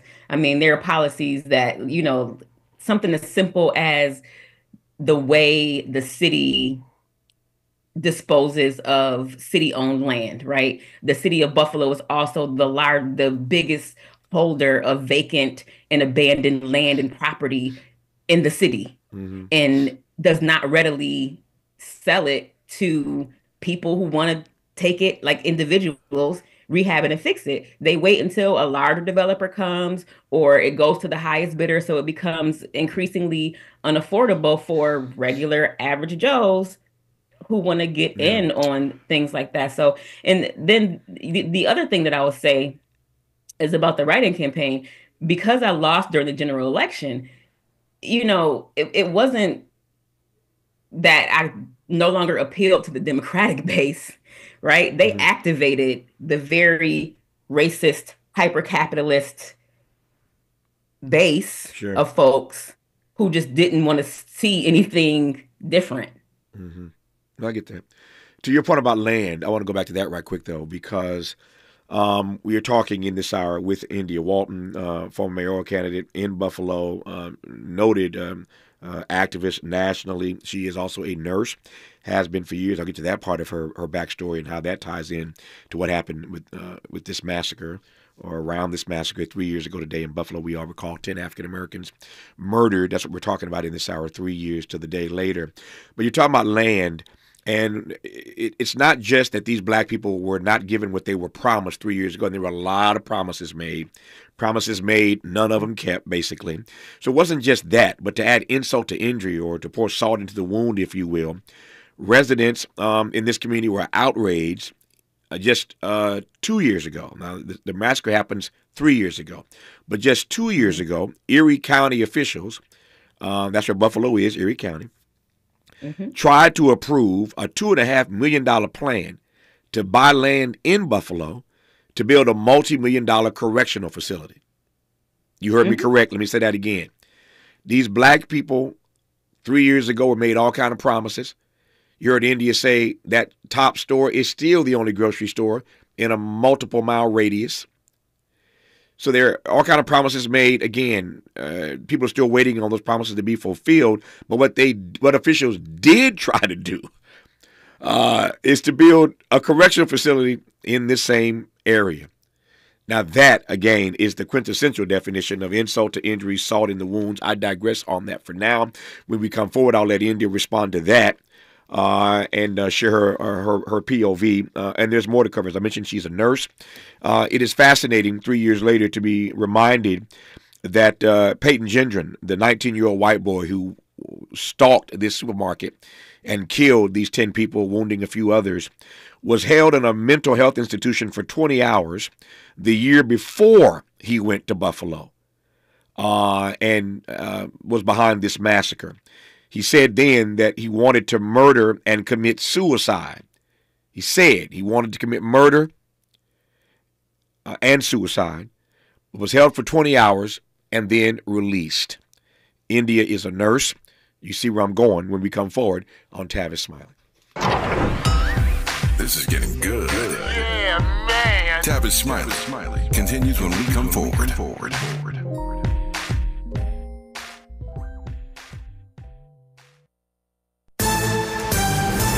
I'm Bree Wood with BIN News Now. Thousands gathered in Washington, D.C. for the 37th Annual National Law Enforcement Officers Memorial Candlelight Vigil. House Speaker Mike Johnson addressed families of fallen officers. This year, the names of 345 fallen heroes will be etched into the National Law Enforcement Officers Memorial. They join more than 24,000 officers who have made the same ultimate sacrifice in the line of duty. National Peace Officers Memorial Day is tomorrow. Chicago aldermen are advancing an ordinance to eliminate the college degree requirement for city jobs, aiming to remove discriminatory barriers.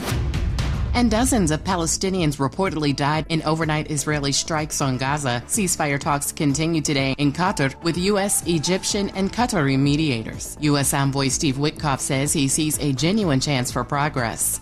Get BIN News Now on demand 24/7 on the iHeartRadio app.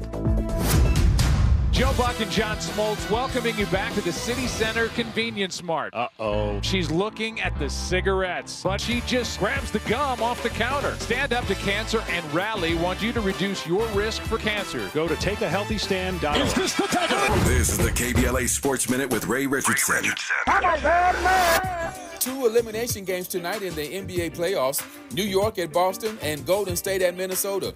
New York and Minnesota have 3-1 leads in their best-of-7 series. Boston, the number 2 seed in the Eastern Conference, goes home if they lose to New York tonight. The Celtics will be without their best player. Jason Tatum has surgery Monday to repair a ruptured Achilles tendon in his right leg. Major League Baseball Commissioner Rob Manfred lifted the lifetime ban on Pete Rose, baseball's all-time hits leader with 4,256. Rose was banned from baseball in 1984 for betting on baseball games as a player and manager. Rose, who died in 2024, is now eligible for the Hall of Fame. If you had a vote, would you vote for Rose to go into the Hall of Fame? Email your thoughts to ray@smileyAudiomedia.com. ray@smileyAudiomedia.com.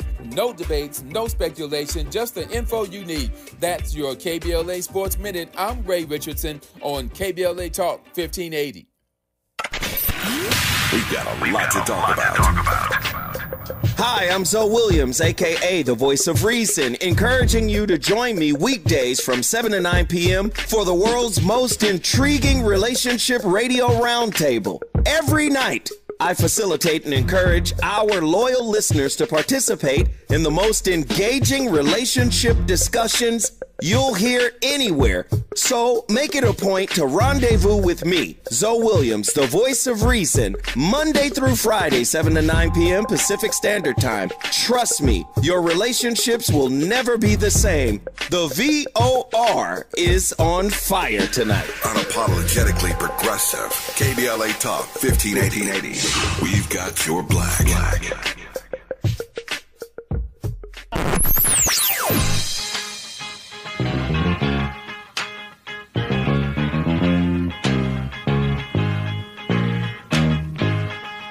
This is KBLA Talk 1580. Talk radio. That's music to your ears.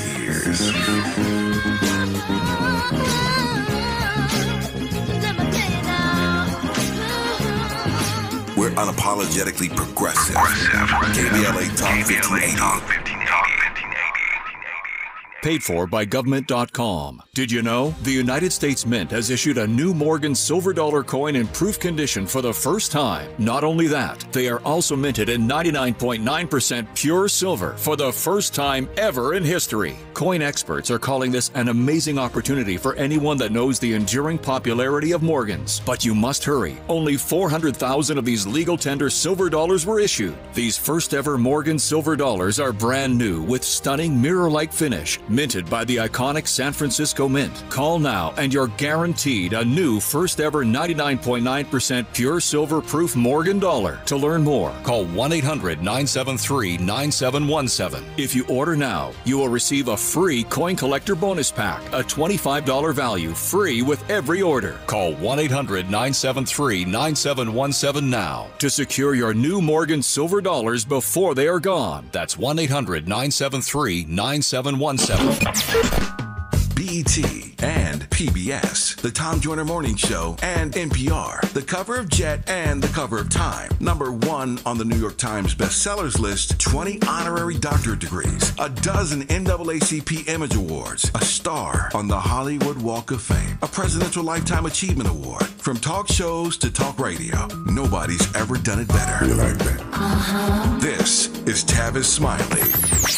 Texting privacy policy and terms and conditions posted at textplan.us. Texting enrolls for recurring automated text marketing messages. Message and data rates may apply. Reply stop, opt out. Consult a doctor prior to use. Wow, you look amazing. What have you been doing? I'm sure you've heard of Ozempic, Wegovy, and the other GLP-1 medications, right? Well, I found this great company called Zelfie. If you qualify, their providers can prescribe medications like Ozempic and Wegovy and other GLP-1 medications that are 80 to 90% less expensive, all 100% online. I can get GLP-1 medications for 80 to 90% less and do it all online? No doctor's office or pharmacy? Yes, Zelfie can provide semaglutide or tirzepatide, the active ingredients in Ozempic and other expensive GLP-1s, but for 80 to 90% less and shipped directly to your door. How do I get started with Zelfie? Just send them a text. Text SKINNY to 323232 to get started today with Zelfie. Get the same active ingredients in Wegovy or Ozempic, but for 80 to 90% less and 100% online. Don't wait. Text SKINNY to 323232 right now for a link to your exclusive offer. Text SKINNY to 323232. That's SKINNY to 323232. SKINNY to 323232. Freedom is an endless meeting, so let's get back to it with Tavis Smiley. When I think about your loving, the sunny evenings, the fun we used to share, looking through the memories in my mind. Since I've laughed and cried and thought it over, now I realize that it's never over, only set aside.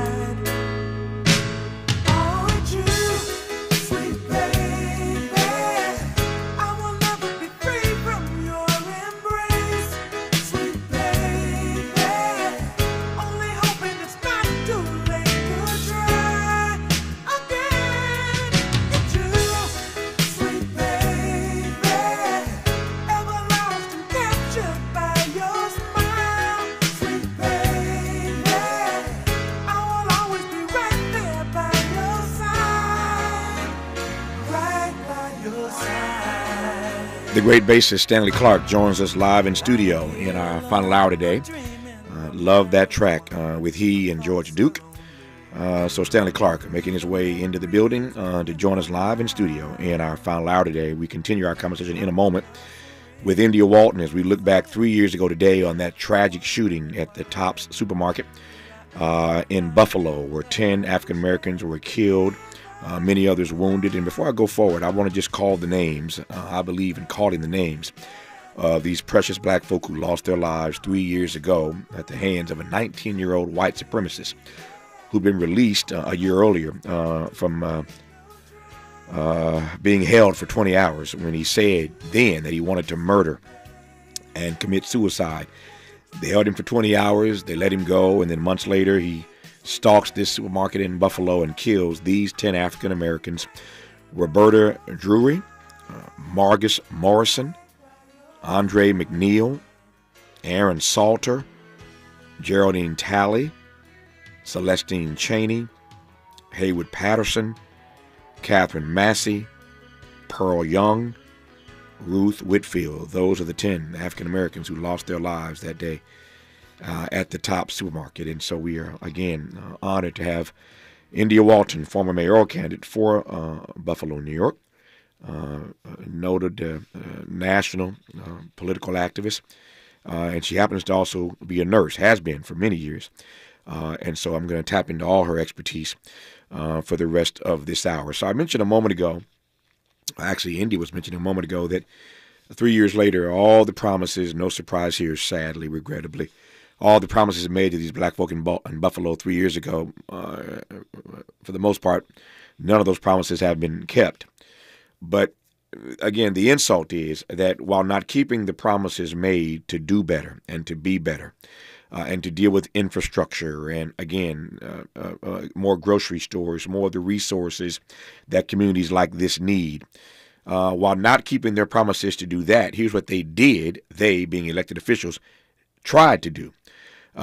Just 2 years ago, remember now, the shooting was 3 years ago. So a year later, after not keeping their promises to do the stuff they said they were going to do, they tried to approve a $2.5 million plan to buy land and to build a multi-million-dollar correctional facility.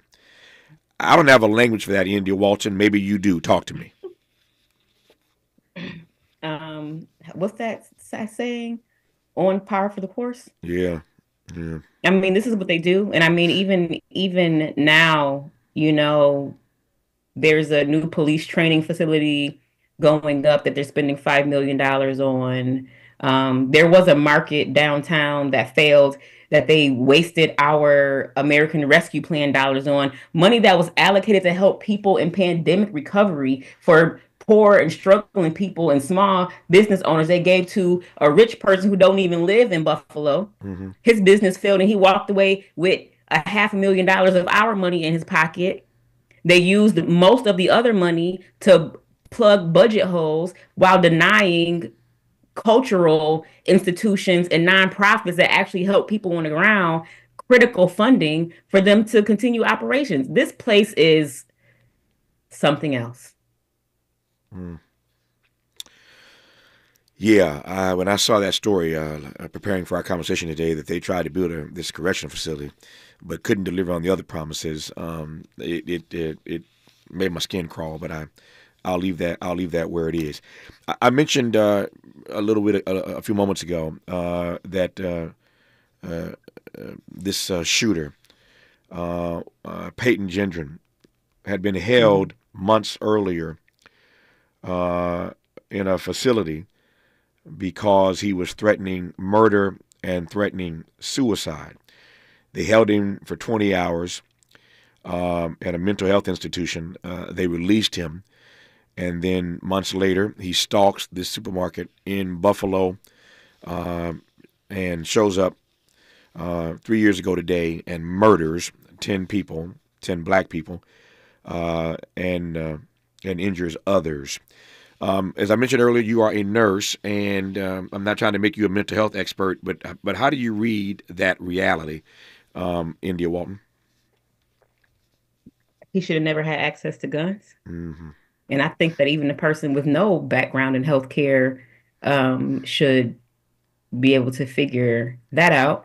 And he should have been under the care of someone. But I think that is a symptom of a larger problem where we have a failure of so many systems. And, you know, when you are a progressive or left leaning or whatever you want to call it, you know, the question is, how do we pay for universal health care? How do we dismantle a system of capitalism where a person's health care is contingent upon their ability to pay and people are not seeking the care that they need? And, you know, mental health is caused by factors. Some of them are outside of physiological or biological control. Some of them are caused by the environment that we are in. So, like, there's supposed to be a red flag law that would not have allowed him to have access to weapons in the first place. But also, there should have been some sort of case management or care to know that he was having these ideations and these thoughts. He had a very comprehensive manifesto, and there were people on Discord or whatever that platform he was on who knew about it. So why wasn't there someone who could sound the alarm? Why isn't there some sort of system of reporting things like this? And when folks say things like this, it should be taken very seriously. Yeah. I'm thinking about the comment, the line you used a moment ago, this environment that we are in. That was your line, the environment that we are in. Some would argue that the environment that we are in right now means that the white nationalist in chief has returned to power. The white nationalist in chief has returned to power. That is also a part of the environment that we find ourselves in right now. I'll let India link what happened in Buffalo 3 years ago to what's happening in America right now when we come forward on Tavis Smiley. Generous listening. Charitable listening. It's why everybody wants to talk to Tavis. The conversation continues when we come forward. Make a move into a home of your own. With City National Bank's Ladder Up Home Loan Grant, you could receive up to $20,000 that you never need to pay back. Use it toward your down payment, save on closing costs, or to buy down your mortgage rate. Find out more at cnb.com/ladderuphome. City National, here for every stage of the journey. Property must be in a qualifying market in California, New York, or New Jersey. Additional terms and conditions apply. Not all applicants will qualify. Terms are subject to change without notice. City National Bank is an equal housing lender. Member FDIC. NMLS number 536994. 1 2 1 2 1 2 1 2. You ready? Somebody make some noise in this joint. KBLA Talk 1580 celebrates its 4th anniversary this year on Juneteenth. Here we go again. Hard to believe 4 years has gone by so fast. Oh my God. But here we are, still standing, still loving and serving our people as best we can. Yeah, that's what I'm talking about. To celebrate our 4th anniversary, we have 4 big events, and you're invited to all of them. She got a lot to say. Let's do this. Let's get it on. On Wednesday, June 18th, we go live on C-SPAN for the 2nd consecutive year with our Climate Justice plus Black Health Symposium. Tavis Smiley will moderate an all-star panel of thinkers and influencers as we continue our vitally important climate justice work. Hey, Tavis Smiley, call the bomb. On Thursday, June 19th, you're invited to join us as we celebrate Juneteenth and our 4th anniversary. There'll be plenty of food, fun, great music, good vibes, and all of your favorite KBLA Talk 1580 hosts will be there. Yeah, man. Flip the beat. On Saturday, June 21st, there are 2 big events you're invited to attend. I can't wait to hear it. This year, KBLA Talk 1580 continues its annual partnership with the Empowerment Congress for a community celebration and dialogue to educate, engage, and empower. This year's theme is resilience in the face of chaos. Can't wait to see what's up next. Y'all ain't ready for this. And new this year is our State of Black Women in Los Angeles Symposium, moderated by Dominique DePrima, with a luncheon to follow. Dominique will be leading a dialogue with some of the most impactful Black women leaders in Los Angeles, and you're invited to join. This is it. All of these events are free, but seating is limited, so you must register in advance at our KBLA1580.com website, where you can find all the details you need about each event. Check it out. It's our 4th anniversary, and we would love to celebrate it with you. I love you guys so much. There's nothing you can do about it. We're KBLA Talk 1580. The only black talk radio station west of the Mississippi. Thank you for having our black. Happy anniversary, KBLA. We love you. Love you. Robinhood Gold members can now enjoy the VIP treatment, receiving a 3% IRA match on annual retirement contributions. With Robinhood Gold, the perks of the high net worth are now available for any net worth. The new gold standard is here with Robinhood Gold. To receive a 3% boost on annual IRA contributions, sign up at Robinhood.com/gold. Investing involves risk. 3% match requires Robinhood Gold $5 a month for 1 year from first match. Must keep funds in IRA for 5 years. Go to Robinhood.com/boost. Robinhood Financial LLC member SIPC. Gold membership is offered by Robinhood Gold LLC. Sometimes he fails at fitting in. But we're okay with that. You're inside the Tavis Smiley Show. You are indeed with India Walton, former mayoral candidate in the city of Buffalo, New York. We are talking, in case you've just tuned in, about the massacre at this supermarket in Buffalo 3 years ago today, which killed 10 African Americans and wounded others. India, not to put you on the spot here, and I wish I'd had time to ask you this off air, and I don't typically do this off air, but I didn't want you to feel that I was putting upon you in any way. But I was preparing, again, for our conversation today, or doing a lot of reading last night, and I didn't realize, I mentioned a moment ago that one of the 10 persons who was murdered 3 years ago today in that supermarket at Tops was a woman named Ruth Whitfield. As you know, her son, Buffalo Fire Commissioner, is now a candidate for mayor. His name is Garnell Whitfield. That's fascinating. I got a brother named Garnell. Garnell's my brother's name, and Garnell was my father's name. So I was just tickled to come across the name Garnell. So Garnell Whitfield is the son of Ruth Whitfield, murdered 3 years ago in this massacre. He is running for mayor, and I was reading an article last night where he was talking about this $70 million budget gap that you referenced earlier in this conversation and what his plans are to close it. So I'm not asking specifically about Mr. Whitfield, but there's a large field of candidates running to be mayor of Buffalo right now. What say you about the field, and has anybody been talking about what they're going to do for this community that has still been underserved 3 years after this massacre? You know, the interesting thing is that Mr. Whitfield was the fire commissioner under the Brown administration. Oh. And he was also the only candidate who called and asked for my support. Mm-hmm. So I think that he is a lovely person, and I'm sending him and his family so much love and condolences today because he is laying his father to rest. But he has a heart to serve, and I think that he would make a great mayor. Good. I mean, 3-4 of the other 18,000 people currently hold office, and they are complicit in the current condition of the city. Yeah. I just, honestly,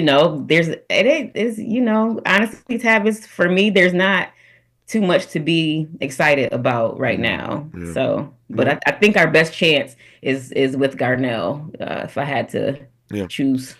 No, I appreciate your honesty about that. And again, I didn't mean to put you on the spot that way. So thank you for taking the question. But I just wanted to just get a sense of, 3 years after this massacre, a big mayor's race, what your thoughts are about it, given that you were the winner in that Democratic primary last time around.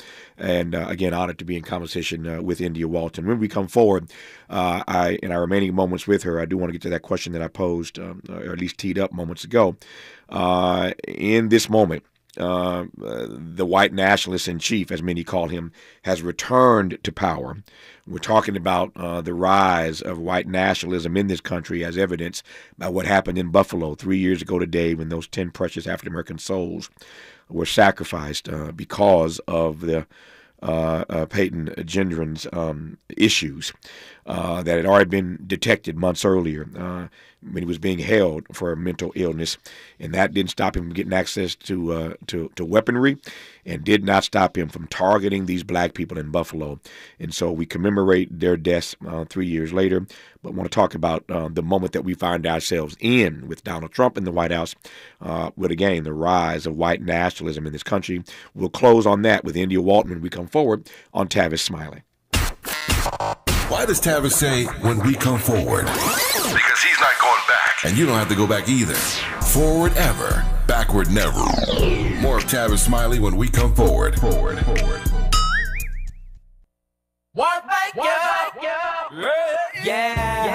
The California Crusader newspaper would like to thank all of our subscribers for their support throughout the years, proudly serving the South Los Angeles and South Bay areas for more than 40 years. The California Crusader is a multicultural, black-owned, adjudicated newspaper that focuses on providing newsworthy information to the people in our community. We're constantly looking for ways to assist businesses in our community to connect with our subscribers. We provide low-cost, effective ways to promote your business with our reasonable and affordable advertising rates. You can participate by suggesting, sharing, and submitting your stories on the California Crusader newspaper Community Share Facebook group page, or visit our website at cal-cruise-news.com. That's calcruisenews.com. Then click on the Submit Now button located on the top right corner of the homepage, or text CCN to 42828. Again, text CCN to 42828. The California Crusader newspaper, working together to build a better community for our future. Subscribe today. New Always Pocket Flex Foam will change the way you think about pads. Get full-size protection in a surprisingly tiny pack that fits right in your purse or pocket. Perfect for life on the go. With up to 0 leaks, 0 feel, and 0 bunching, you'll forget you're even wearing a pad. And Always Pocket Flex Foam is designed to adapt to your body, so you can move freely and confidently throughout your day. Experience the future of period protection with new Always Pocket Flex Foam. Pick up your pack today. I'm at a smoothie bar asking people if they'd switch smoothies with me for $574. Oh, I'll switch. So what about $574 if you switch your home insurance to Allstate? That's a headache. Nope, it's painless. Oh, so it's easy money. Yep, check Allstate first and you could save hundreds on quality home insurance today. You're in good hands with Allstate. Not available in every state. Based on the national average annual savings for new home insurance customers surveyed in 2023 who switched to Allstate and reported savings. Savings vary. If you're like me, 60 and retired, making ends meet, especially here at the supermarket and drugstore, is tough. I'm so blessed to have found benefitscheckup.org. It's a free and confidential website from the National Council on Aging that connected me to $1,200 a year in programs that help pay for food, medicine, utilities, and more. Maybe it can help you. benefitscheckup.org. You know where you want to go in life, and City National Bank can help. City National knows the dedication it takes to build your vision for the future into a reality, and our team is here for you. We have a wide range of options to help, from personal savings accounts to interest-bearing money market savings accounts and more, all designed to help you get where you want to go. City National, here for every stage of the journey. Learn more at cnb.com. City National Bank is a subsidiary of Royal Bank of Canada, member FDIC.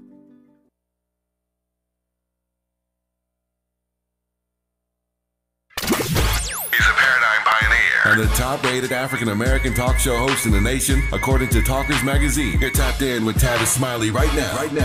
Tavis Smiley and India Walton for the next 4 minutes. In this conversation, I'm delighted in having India on this program, which under different circumstances. But we have spent this hour talking about the massacre in Buffalo that took the lives of 10 African-Americans, wounded others 3 years ago. Today, there's a big mayor's race underway right now in Buffalo with some African-Americans in the pool. We shall see what happens in the days to come, but what is certain 3 years to the day later is that the African-American community in Buffalo has not been well served in terms of all the promises that were made 3 years ago today. And so I'm delighted to have Indy on, to have had her on for this hour to sort of talk about where we are 3 years later and that Kingian question, where do we go from here? Speaking of where do we go from here, before I get to that as the final question, your read, India, on this moment that we find ourselves in with Donald Trump back in the White House, given all the connections, all the ties, all the storylines, all the narratives we know about him and his relationship to white nationalists, January 6th and beyond. Compare and contrast, just reflect for me, if you will, on what happened 3 years ago and the moment that we find ourselves in right now. Of course, 3 years ago, Joe Biden was president, so we have regressed in terms of white nationalism in this country with Trump back in the White House. But how are you reading all this? You know, I have a lot of friends who live in different countries who ask me how I'm doing, and my answer to them is that I've been black all my life. For us, it does. I mean, honestly, for me, it doesn't really change much. Right. I think people are just doing it more openly, and I would rather know who my enemy is than having them stabbing me in the back. So, yeah, that's my take on it. Yep. So here's my extra question, back to that Kingian frame.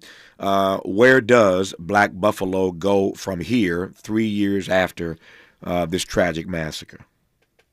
Yeah, I don't want to be a negative Nancy. So I want to highlight some of the great things that have been happening because we organize. And like I said at the top of the hour, we are, the community is Buffalo. We take care of one another. We show up for one another. So I want to shout out the Crossroads Collective, who has come out with 3 funds. One is trialing a universal basic income program for families on the East Side. One is supporting small businesses and nonprofits. And the other is to do C4 work and civic engagement. And they have made a commitment of $1 million a year over 10 years.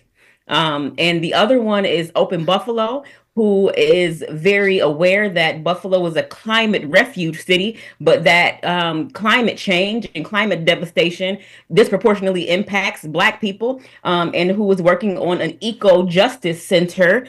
So check them out. And lastly, I want to shout out Eastside Parkways Coalition, who was working diligently to remove the racist Kensington Expressway out of that has cut through the middle of the Black community. So there is great work going on the ground still in Buffalo that has a great legacy of organizing, of unionism. We hold strong to that and building community through a lens of radical care and love. The struggle is real, but so is the fight back. And when we fight, we win. So I love how you close this conversation by shouting out those who are fighting back to make Buffalo better for its Black residents. Let me close by thanking you, India Walton, for the Buffalo love you showed me today by coming on this program on what is a very difficult day for those who live in that community. But thank you for your insights. Thank you for sharing. The national audience appreciates your perspective 3 years after this tragic massacre. Thank you for your time, India. We'll do it again.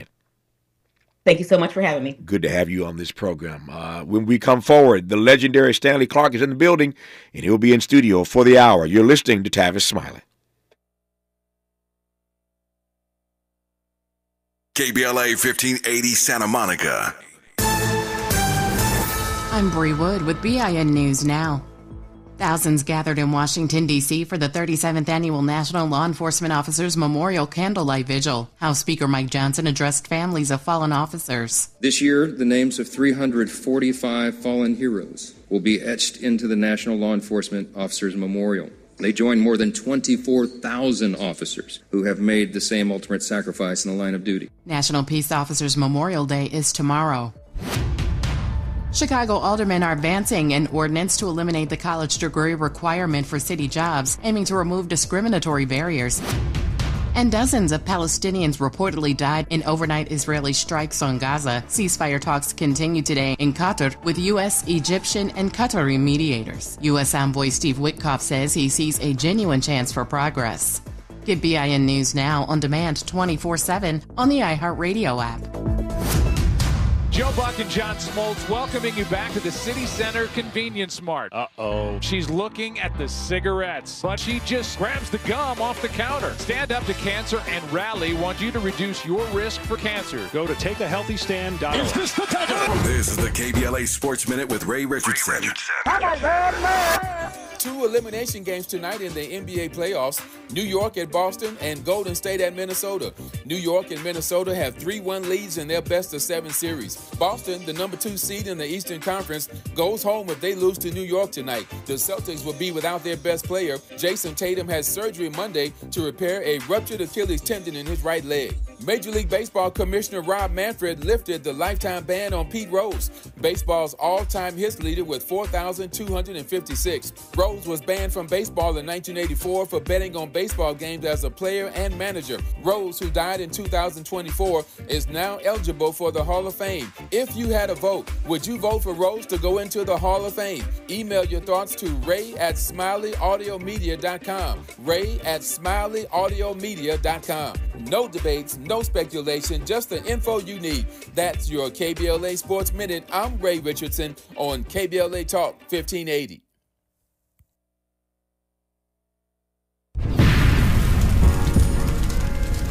When the flames subside, who ensures that the stories endure? At KBLA Talk 1580, we're committed to preserving the voices that shape our community.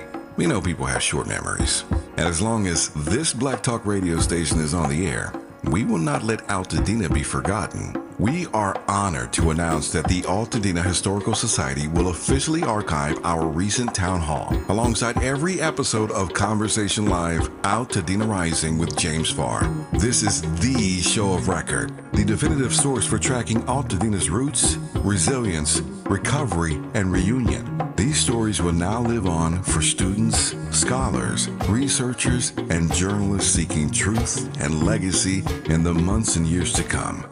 Because history isn't just made, it's honored, it's recorded, and it's passed forward. We're KBLA Talk 1580, and we've got your black.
He's here, y'all. I told you he was coming when I was on that airplane a few weeks ago. And we didn't get off that plane. And I said to him, Stanley, it's been a while since you've been on the show, man. That's right. That's right. You got to come see me. Let that ride, Miles. It sounds so good. 50 years of music, and he's still going strong. In fact, he has a double album dropping this summer. The legendary jazz bassist, composer, music icon Stanley Clarke is in studio, and I'm glad to have him for the hour. What a career you have fashioned. First of all, how are you, my friend? I'm doing good, man. It's good to see you. I was surprised to see you on that plane. We just serendipitously just were sitting next to each other, right? I loved it. It was great. It was a good. That was a good festival. I like that festival. I told the audience when I got back here. I said I was in New Orleans and saw Stanley on the plane. We sat next to each other, and I had a chance to come see you, and you killed it. And I'm not surprised by that. I've seen you kill it a bunch of times, all over the country, Blue Note and everywhere else. I've seen you. But what amazes me is that none of us are getting any younger. No. I'll put it this way. We're all becoming more chronologically gifted. and as you become more chronologically gifted, Stanley Clarke, your hands, your fingers, your groove, your vibe is still there. You still make that bass. You set it on fire. It's smoking when you get done with it. And all these years later, how do you still do that? You know what, man? I had really good teachers, and I personally believe if your fundamentals are in, matter of fact, when you're doing anything. Yeah. But particularly in music, if your fundamentals in and you practice right, and you don't overplay or underplay, do everything just right, and basically your heart is good if you're not, if everything is okay with you spiritually, mentally, so forth. It's all gonna come together. I remember once when I first became aware of this. I think I was in New York. And I love certain piano players. There was this piano player, this classical pianist named Vladimir Horowitz. And I was long fingers. Yes. The longest fingers. Yeah. So I went to see him at Carnegie Hall in the afternoon because I knew not a lot of people came out for that. So I went to see him, and this guy looked like he was half dead, man. And then when his hands hit that piano, it was amazing, the fluidity, exactly, the piece that he played. I knew how it should sound, and he did such a great thing with it. But I looked at his body and I said, if you have it in your hands, if that's what you're using, or you're a writer, or you paint pictures, you really have it all your life. You just have to believe in yourself. But if your fundamentals are in, that's the key. The fundamentals. Even what you'll be doing this stuff, man. You'll be 100 years old doing this stuff, man. We have to drag you in. Yeah. I hope I'm not in this chair when I'm 100. I wouldn't mind being around if my mind is still sharp, but I don't want to be in this chair when I'm 100. Trust and believe. I totally I'm going to make way for somebody else. And speaking of making way for somebody else, what I also loved, and I've seen, again, you play with so many iterations of people. When I saw you at the Blue Note, McCoy Tyner was man, the great McCoy Tyner was with you that night. So I've seen you again in a lot of iterations. But this band that I saw you with at the Jazz Festival, so many young cats, man. You're training these young cats and giving them an opportunity to play. And how honored, I met all your band, and I told them how honored, and they know this already, how honored you are to be playing with a legend like Stanley Clarke and learning at his feet. But what is it about you, unlike some artists, who will give all these young cats a real opportunity to play with you on stage? Well, that's what happened to me. Yeah, you were a child prodigy, Yeah, when I came to New York, the first person I played with was Horace Silver. Ooh. And I played with Horace, and Horace was the toughest band leader. He was old school. Yeah. And he just, you wondered whether you actually really knew the guy, because his business with me was just, you play in my band, you play my music, I'm going to pay you a ham sandwich, you're going to be on time. But that's why I was talking to Chick Corea about that, because it was me and Chick's favorite band leader, because he was very, you knew exactly what was happening. There was no, nothing. It was business. Yeah. But his music what he wanted done with his music was all like, it was almost spiritual. Yeah. I mean, he'd go through his tunes and talk about sections like, well, I want this to feel like this. I want this to feel like when we did that famous Song to My Father, he says, this song was written about my father. Yeah. So you have to do this and feel that. And I was really impressed with that. Yeah. It wasn't just show up, Yeah. Smoke a joint, let's play. Yeah. It wasn't that. As I mentioned, Stanley Clarke was a child prodigy, but I bet you will never guess. And don't go try to Google it right quick and cheat. Don't cheat. When we come forward, I'm going to tell you the instrument on which Stanley Clarke started. Oh my God! And don't you say it, Stanley. When we come forward, I'm going to play you the instrument. I'm going to tell you rather the instrument on which he started, which will completely blow your mind. Yeah. If you know Stanley's work, and obviously you all do, but you ain't gonna believe where he started. Number one. Number two. Speaking of Google, I Googled last night just because I was curious. I doubt Stanley Clarke has ever Googled himself, but I Googled last night to see which of your bass riffs has been the most talked about online around the world. There's one. A lot of them are talked about, but there's one that stands out above all the others. Would you care to guess what that riff would be? What song? I don't know. Okay, I'm going to tell you when we come forward. Because I Googled Stanley Clarke. Okay. You didn't, but I did. No, I'm afraid to. So I'm going to tell you the riff that around the world people are still trying to emulate all these years later from this child prodigy who is child no more. He's a legend. He's Stanley Clarke, and I'm honored to have him in studio right now.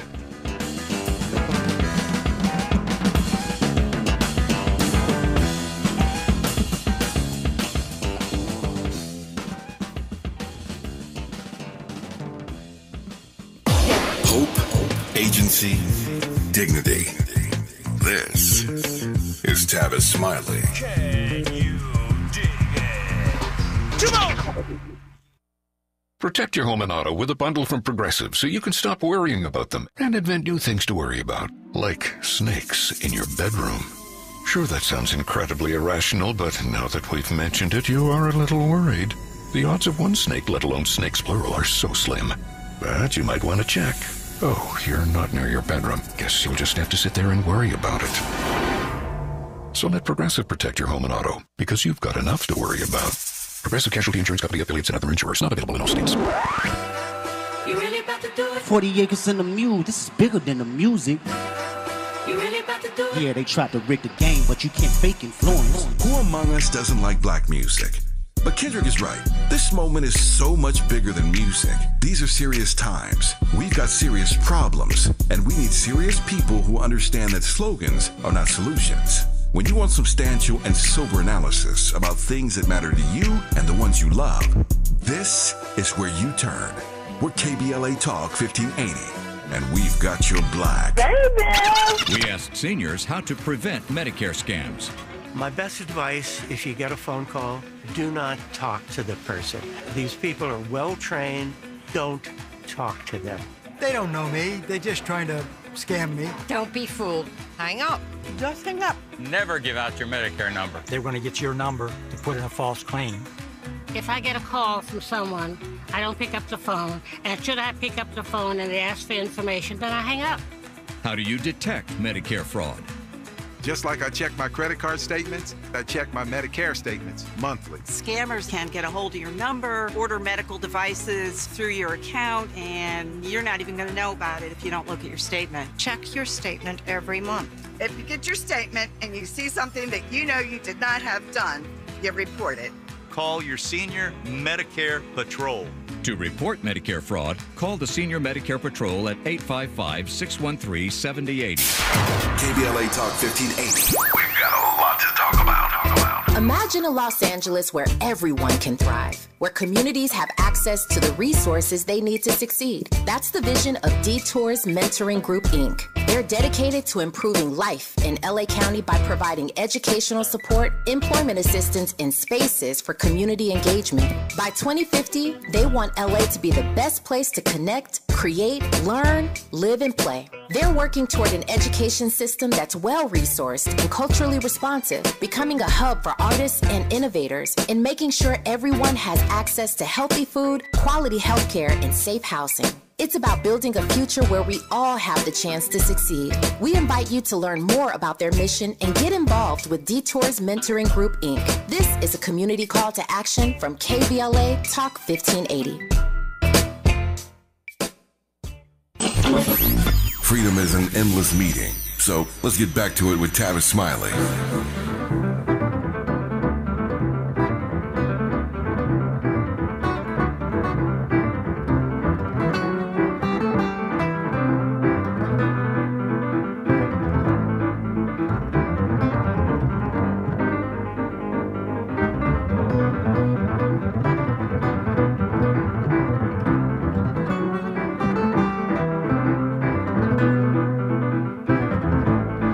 So I let Stanley Clarke, as I will throughout the hour, choose. He has a massive corpus. I've got a couple things that I want to play. We've been playing stuff, of course, throughout the show today. But I'm going to allow Stanley Clarke to choose the music in and out of these breaks. And I want you to listen a little bit longer. And I'll let Stanley just tell you why he chose this particular track to play right about now. Give me some more, Miles.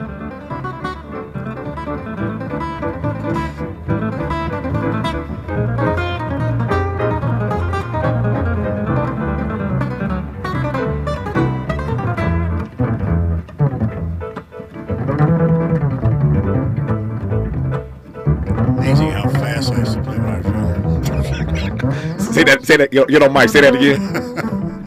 I was just saying it's amazing how fast and spunky we were. I mean, that track is myself, Chick Corea, and John McLaughlin.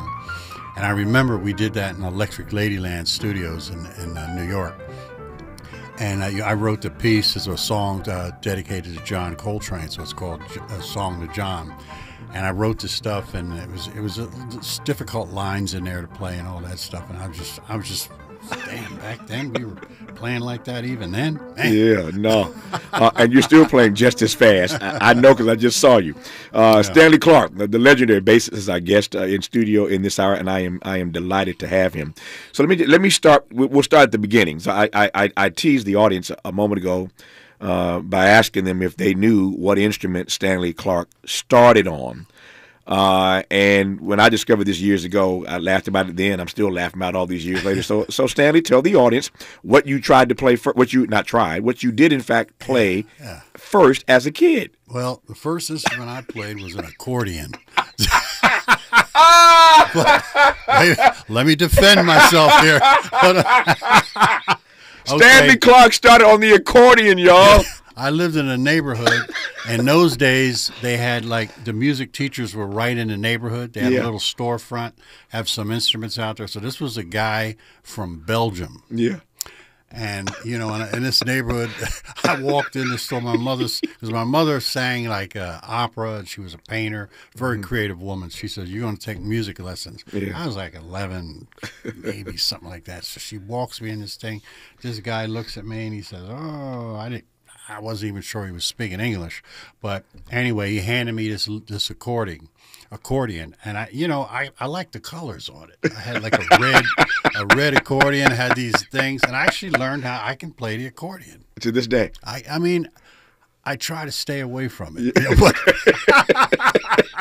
But I probably could get something out of it. Yeah, I'm sure you could. They say always bet on black. I'm always betting on Stanley Clarke. Yeah. How did you progress then from the accordion? Violin was next? Well, what happened after that, I think I became 12 years old, and there was an announcement in the school that if you wanted to play music, show up at this room. Mm-hmm. So I showed up at this room, and I picked up the cello and the violin, but I was getting a little tall at that time, and my hands were always pretty big. It felt weird, those instruments. Yeah. But the only thing that was left by the end of the day was an nasty acoustic bass in the corner, a tuba, sousaphone, and a bass drum. All the lower instruments, everybody just said, cancel.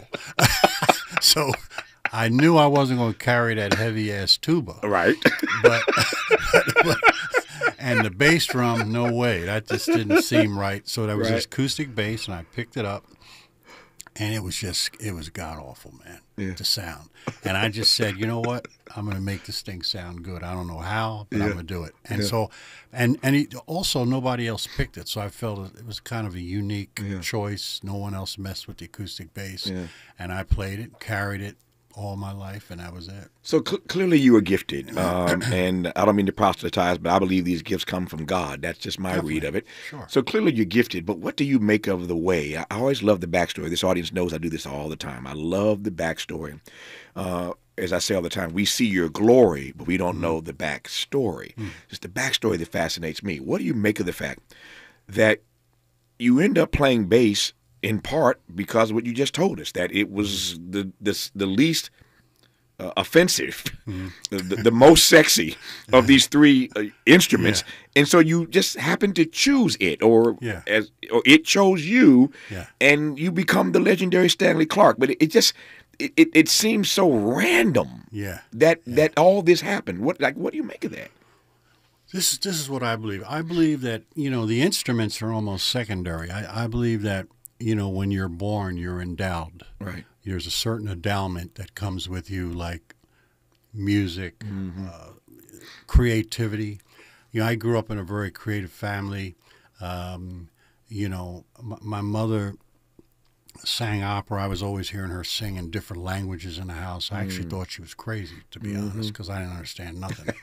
but I had this desire. I used to listen at a very young age. Turn to radio stations, turn it to, I think in our city, all the black stations were to the right. I turned that thing to the right, and there was like maybe 2 stations. And I just had this sort of spiritual connection with music because I had a feeling, I knew at a young age that it was a transmitter, like it's something spiritual. Like it's probably, music, anything that we do in art is like the closest to the truth, closest to God. It really is. Even though the music itself is physical, it's a very thin. It's still a physical thing. It's just very thin. You're dealing with frequencies and waves and all that sort of stuff, and how you put these sounds together is just the intelligence, that, or whatever you want to call it, that you're endowed with. But it's the closest thing to just who we are as spirits, and it's that's why we love it so much. I couldn't agree more. It is spiritual. There's no question about it. And I also believe, and this audience, again, has heard me say this thousands of times, all of my audiences on TV and radio over the years, I've said this repeatedly, that if you ask me who I enjoy talking to the most, and you probably look at my track record of all the tens of thousands of people I've talked to in my career, I suspect there's a disproportionate number of artists in that group. I love talking to artists because artists are transparent, they are open at their best, and I believe that artists, as somebody once said, are the gatekeepers of truth. So it's not just a spiritual thing, that's important to me, but also because artists are the gatekeepers of truth. And when you see Stanley Clarke at his best, it is, in fact, a spiritual experience. As I said a moment ago, man, watching you just recently, I'm sitting there just transfixed, man. And you transport the audience, certainly me, to another world. It is, in fact, a spiritual experience. So that, here you say that resonates with me. It's really true. All the time, all the places I've been around the world, I've been in every continent, up and down. Many cities, many concerts. I recognized this common denominator amongst people. Now, all these people, they have their station in life, their titles, whatever. I've seen, I know presidents, and I got a friend that was the president of Armenia, and I'll never forget, he was getting ready to go to the UN because I think something was going on with Turkey. It was going to involve some violence. And he said he had to come down to hear the music. So he came down, heard our concert. Then we went to this restaurant, and he was just relaxing before all the security guys, and before he left to go to the UN. And see, I know why he did that. Because the truth is there. And see, so if you want to be settled before you have to make a good decision, I think it's a good idea sometimes to, and it's not just music, it's anything. It could be a painting. It could be a book well written with good intentions. And it's kind of because you want to be centered. You want to be close to the truth. And the art is it's godly. It's the the closest thing to it, I think, art. And it reminds us who we really are. Mm-hmm. No, you preaching Stanley Clarke. I'm going to start calling you the Right Reverend Dr. Stanley Clarke, because you up in there preaching right about now, Stanley. Yeah. Just tell me a bit more. I'm curious. Tell me a bit more about your precious mother. I want to know about your mom. Yeah, she was special.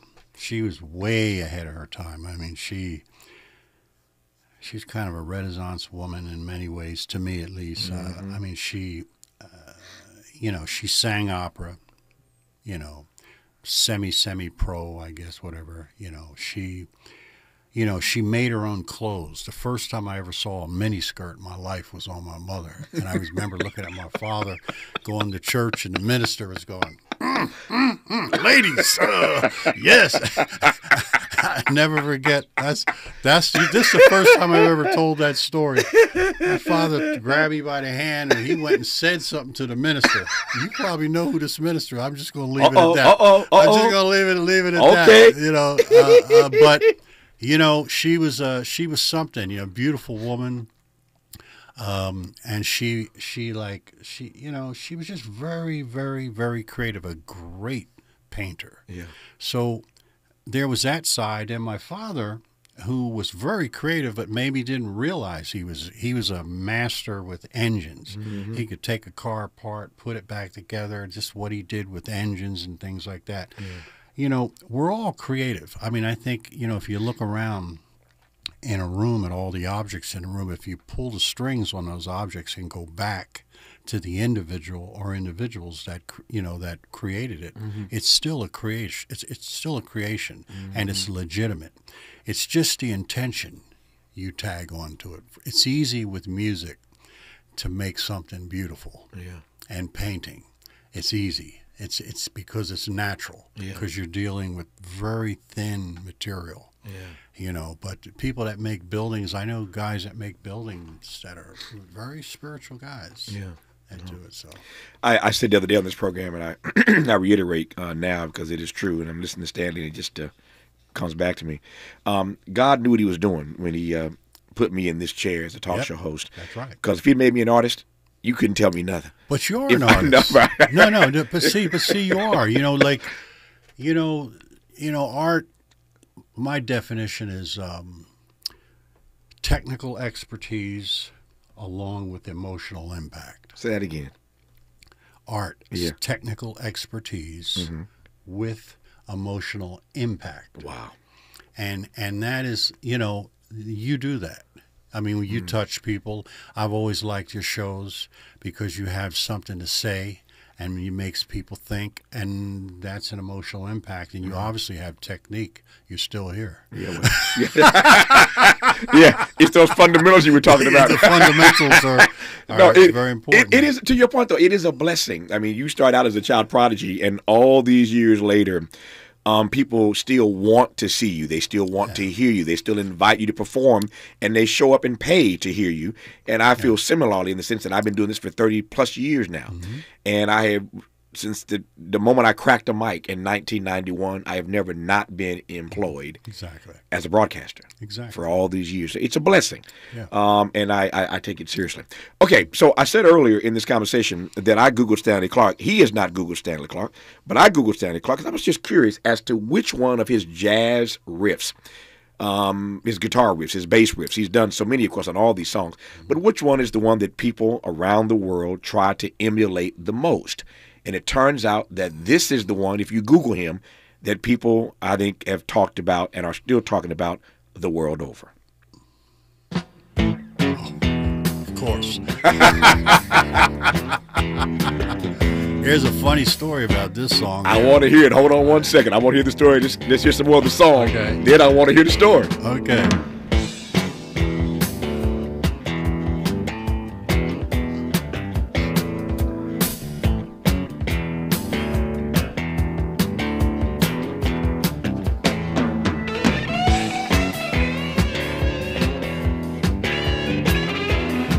So, Miles, as you know, with 45 seconds, it's not going to be fair to give Stanley that little time to tell the story.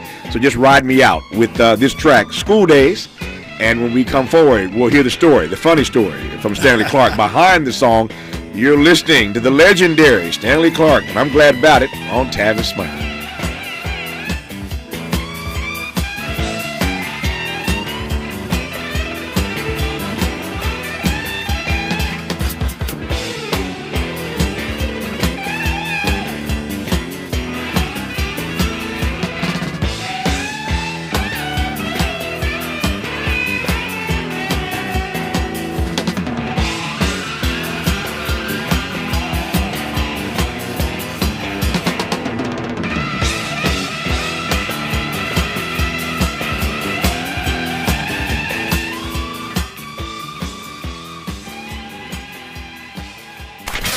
What's your quarrel with the world? You're listening to Tavis Smiley.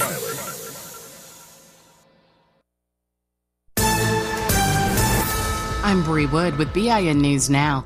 Florida Governor Ron DeSantis is campaigning in Ohio for congressional term limits, believing the amendment is gaining momentum among states and will force Congress to act. Republican, Democrat, rich, poor, male, female, black, white, it doesn't matter. People support term limits. He also supports a balanced budget amendment for nonpartisan backing. Virginia Governor Glenn Youngkin vetoed a bill to count African American history courses toward high school graduation requirements. The bill aimed to offer students a choice between African American history and other history courses. Youngkin's spokesperson says students can still take African American history as an elective. And rapper Tory Lanez' team updated fans that he is now breathing on his own and in good spirits after being stabbed 14 times. Lanez, serving a 10-year sentence in prison for the 2020 shooting of Megan Thee Stallion, thanked everyone for their support. Get BIN News Now on demand 24/7 on the iHeartRadio app. Joe Buck and John Smoltz welcoming you back to the City Center Convenience Mart. Uh-oh. She's looking at the cigarettes, but she just grabs the gum off the counter. Stand Up to Cancer and Rally want you to reduce your risk for cancer. Go to takeahealthystand.org. Is this the time? This is the KBLA Sports Minute with Ray Richardson. Two elimination games tonight in the NBA playoffs. New York at Boston and Golden State at Minnesota. New York and Minnesota have 3-1 leads in their best-of-7 series. Boston, the number 2 seed in the Eastern Conference, goes home if they lose to New York tonight. The Celtics will be without their best player. Jason Tatum has surgery Monday to repair a ruptured Achilles tendon in his right leg. Major League Baseball Commissioner Rob Manfred lifted the lifetime ban on Pete Rose, baseball's all-time hits leader with 4,256. Rose was banned from baseball in 1984 for betting on baseball games as a player and manager. Rose, who died in 2024, is now eligible for the Hall of Fame. If you had a vote, would you vote for Rose to go into the Hall of Fame? Email your thoughts to ray@smileyAudiomedia.com. ray@smileyAudiomedia.com. No debates, no speculation, just the info you need. That's your KBLA Sports Minute. I'm Ray Richardson on KBLA Talk 1580. We got a lot to talk about. I'm Reverend Gerald, the life coach. Is someone you love struggling with addiction and mental illness? Is improving your family's health important? Want to leave a legacy that your family can grow? Are you ready to enhance your perception of life experiences? Then wake up weekends at 7 a.m. with Urban Family Focus and get the wisdom, opportunity, resources, and motivation to live your best life. Join the conversation on Urban Family Focus Saturday and Sunday at 7 a.m. Unapologetically progressive. KBLA Talk 1580. We've got your black.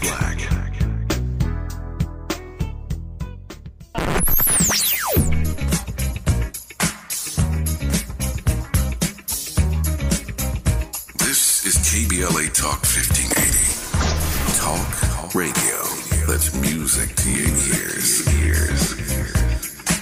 We're unapologetically progressive. KBLA Talk 1580. Got issues with youth or high school sports? Positive Coaching Alliance can help. PCA, a national nonprofit, offers more than 1,000 free online resources for youth and high school sports coaches, parents, students, and administrators. Visit PCADevZone.org. Paid for by government.com. Did you know? The United States Mint has issued a new Morgan silver dollar coin in proof condition for the first time. Not only that, they are also minted in 99.9% pure silver for the first time ever in history. Coin experts are calling this an amazing opportunity for anyone that knows the enduring popularity of Morgans. But you must hurry. Only 400,000 of these legal tender silver dollars were issued. These first ever Morgan silver dollars are brand brand new with stunning mirror-like finish, minted by the iconic San Francisco Mint. Call now and you're guaranteed a new first ever 99.9% pure silver proof Morgan dollar. To learn more, call 1-800-973-9717. If you order now, you will receive a free coin collector bonus pack, a $25 value, free with every order. Call 1-800-973-9717 now to secure your new Morgan silver dollars before they are gone. That's 1-800-973-9717. BET and PBS, the Tom Joyner Morning Show, and NPR, the cover of Jet and the cover of Time. #1 on the New York Times bestsellers list, 20 honorary doctorate degrees, a dozen NAACP Image Awards, a star on the Hollywood Walk of Fame, a Presidential Lifetime Achievement Award. From talk shows to talk radio, nobody's ever done it better. You like that? This is Tavis Smiley. This is an ad by BetterHelp. Think about your mentors and idols, the people who inspire you the most. While it may look like they have all the answers, they don't. But they do know when to ask questions and seek the support they need. In a world that glorifies hyper-independence, it's easy to forget that we're all better with a support system. Therapy is a great way to find a consistent source of support in your life, so you can break free from the outdated belief that seeking help is a sign of weakness. BetterHelp has experienced therapists ready to help you with challenges ranging from anxiety and depression to relationships and stress. It's convenient, too. You can join a session with the click of a button, helping you fit therapy into your busy life. You can even send your therapist a message anytime something comes up. Build your support system with BetterHelp. Visit BetterHelp.com/ABC Radio today to get 10% off your first month. That's BetterHelp, HELP.com/ABC Radio.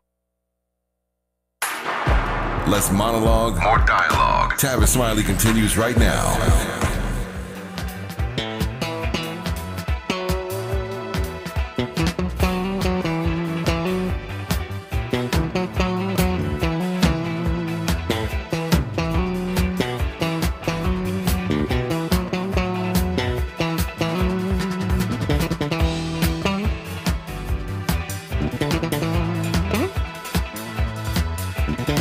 Our guest is the legendary, the iconic Stanley Clarke. Honored to have him in the studio. In case you've just tuned in, Stanley and I ran into each other on a plane a few weeks ago, and I said, Stanley, I know you got a bunch of stuff going on, man. You ain't came to see me in a while, so come on in. And thankfully, my friend and brother honored my request, and here he is, as he said he would be. He's got a double album coming out this summer. He's doing some great work in Santa Monica. We're going to get the rest of this half hour to update you on all the stuff that Stanley, well, not all of it, we can't, he's doing so much stuff, but some of the stuff that Stanley Clarke is doing, we'll talk about. But you said there's a funny story behind this track. This is the track, School Days, that everybody in the world tries to emulate. Tell me this story, man. Well, this story is really, every time I hear the song, I go back to the moment. And here was the moment. I'm living in Long Island somewhere, a place called East Northport, and I'm in the house, and I turn on the TV, and the Grammys are on. I didn't know much about the Grammys because in those days, jazz musicians, they never really talked about as much. But anyway, Ella Fitzgerald and Mel Torme announced that the winner of the best music performance or jazz performance by a group was us. Me, Chick Corea, Lenny White, and Al Di Meola, Return to Forever. I got so happy. But what's funny about it is Mel said this is Return to Forever featuring Chuck Corea. It's on YouTube, and Ella with that high voice, no, Mel, it ain't Chuck, it's Chick. And I started cracking up, and it was the first time I ever heard anything that I'd ever done on a TV show. I got so happy. Wow. I picked up the bass, and that line came out. Yeah. It came out, and in those days you couldn't tape anything. I had no recording, so you wrote everything out. Right. So I wrote that out. I still have it. Yeah. Wrote that first line out, and then I said, you know what? I'm going to finish it in the morning. And I got up in the morning, spent another 10 minutes, finished the song, and then sometime later went to Electric Ladyland and recorded it. And that tune probably took me 12 minutes to write. Wow. And I've sold millions of records. Oh, trust me, millions of records. I said on the program today, announcing you'd be here in this hour. I said, we played that earlier, right? Right. And I said, I'm going to talk to Stanley when he gets here about this, because it is the most, when I Googled it, it comes up everywhere, right? Yeah. And I said, I ain't trying to count Stanley's pennies, but I can assure you that this Negro has made a whole bunch of money off this thing. It was always just one of those kind of records that'll always be there. It kind of, and I don't know whether it was done, I don't think it was done intentionally, but it kind of changed the game with bass. You know, I remember when I heard the song on the playback, I had this English engineer, and he had the bass up so loud. I said, man, isn't the bass kind of loud there? And he looked at me with the heavy English accent. He says, oh, no, Stanley, the bass is never too loud. And I said, okay, whatever. I didn't even have a name for it. So a friend of mine said, well, what does it make you feel like? I said, well, it feels like kind of when I was in school, he said, well, it's called School Days. And that was it. It came together, and then it came out. Then a record company said, let's call the album School Days. That's the tune. And then we should all be so lucky to write a hit that big in 12 minutes. But hence, while I love Stanley Clarke, I ain't mad at him. And that's high cotton to have your first Grammy. He's multiple Grammy winner now, but to have your first Grammy announced by Ella Fitzgerald and Mel Torme, that's a big deal, man. Yeah, how about that? That's a big deal. All right, so Stanley's done so much. You can't do justice to his body of work in a 60-minute conversation. But this is one of my favorite songs of all time, and I'm playing it now as a tribute to Stanley's friend, my friend. Stanley knew him a whole lot better. I'm just honored to have met him. But here's my tribute right quick to George Duke.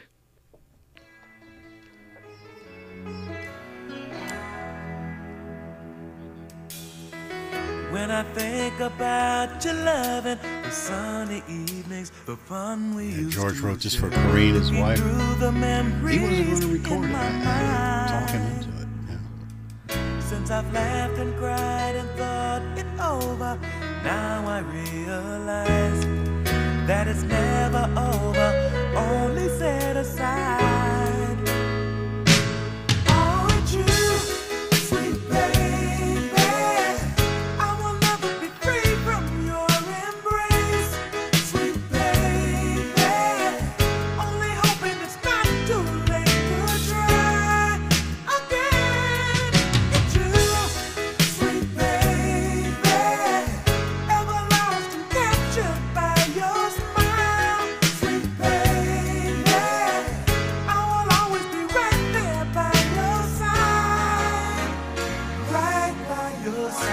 Okay, you were mumbling something about this song. What were you saying? I want to hear the backstory to this. You know, me and George had decided to record. We were going to make a record together. It's the Clarke Duke Project. And he came to me with this kind of the song. He didn't really have it fully together, but he came and he said, you know, what do you think about this song? I said, man, we should record it. He says, you know, I don't know if that's right for us. I said, it is, George. This is great. He said, you know, I wrote this for my wife. Maybe it should be more personal. So I said, no, man, let's do this. And myself, George, and a great drummer, John Robinson, we went in the studio up there near San Francisco, worked it out, and it came out, and it was what a great tune, great George. It's amazing, you know. And it was so nice to be able to hear your song like 20 times a day on the radio, in the hardware store, in Ralph's, and you know, the grocery store, the hardware store, the dentist's office. But what was funny was we toured like 5-6 years in a row, and because the jazz musician and me and George was like, you know, man, I don't know whether I want to do this all the time. Yeah, I want to go back to because we had to, you know. But it was a beautiful song, and people embraced it, and we were so happy. It is a lovely song, great and every time I hear it, it's a vibe. It's not just a song; that's a vibe. It's a vibe. Yeah, that song is a vibe. It's a real vibe. One other piece of this tribute to George Duke. As I mentioned, he and Stanley were the best of friends and toured together. Stanley said for all those years. I got to know George Duke over the years. And I was honored at one point, scared but honored. I asked George Duke, would he write the theme song for my show? Mm-hmm. And George Duke looked at me and said, Tavis, for you, I'll do that. That's right. A couple of weeks later, George Duke sends me something. Mm-hmm. And he said, take a listen. And I listened. I couldn't believe that George Duke had actually written a song for my theme song for my show. Sure. I fell in love with it. I liked it so much that I bought the song. I I commissioned it. Sure. So I paid George a whole lot of money to own the rights to the song, which he agreed to do. Right. But then he called me back sometime later and asked me, would you mind if I put that song on my next album? Exactly. I said, absolutely, George, you got to be on it. Mm-hmm. He called the song T's Jam. T-Jam. Oh, I know that song. Yeah, he called it T-Jam, and for it, he won a Grammy. So, Miles, give me some T-Jam. T-Jam.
That was the theme song for one of my shows for many, many seasons. More with Stanley Clarke when we come forward on Tavis Smiley.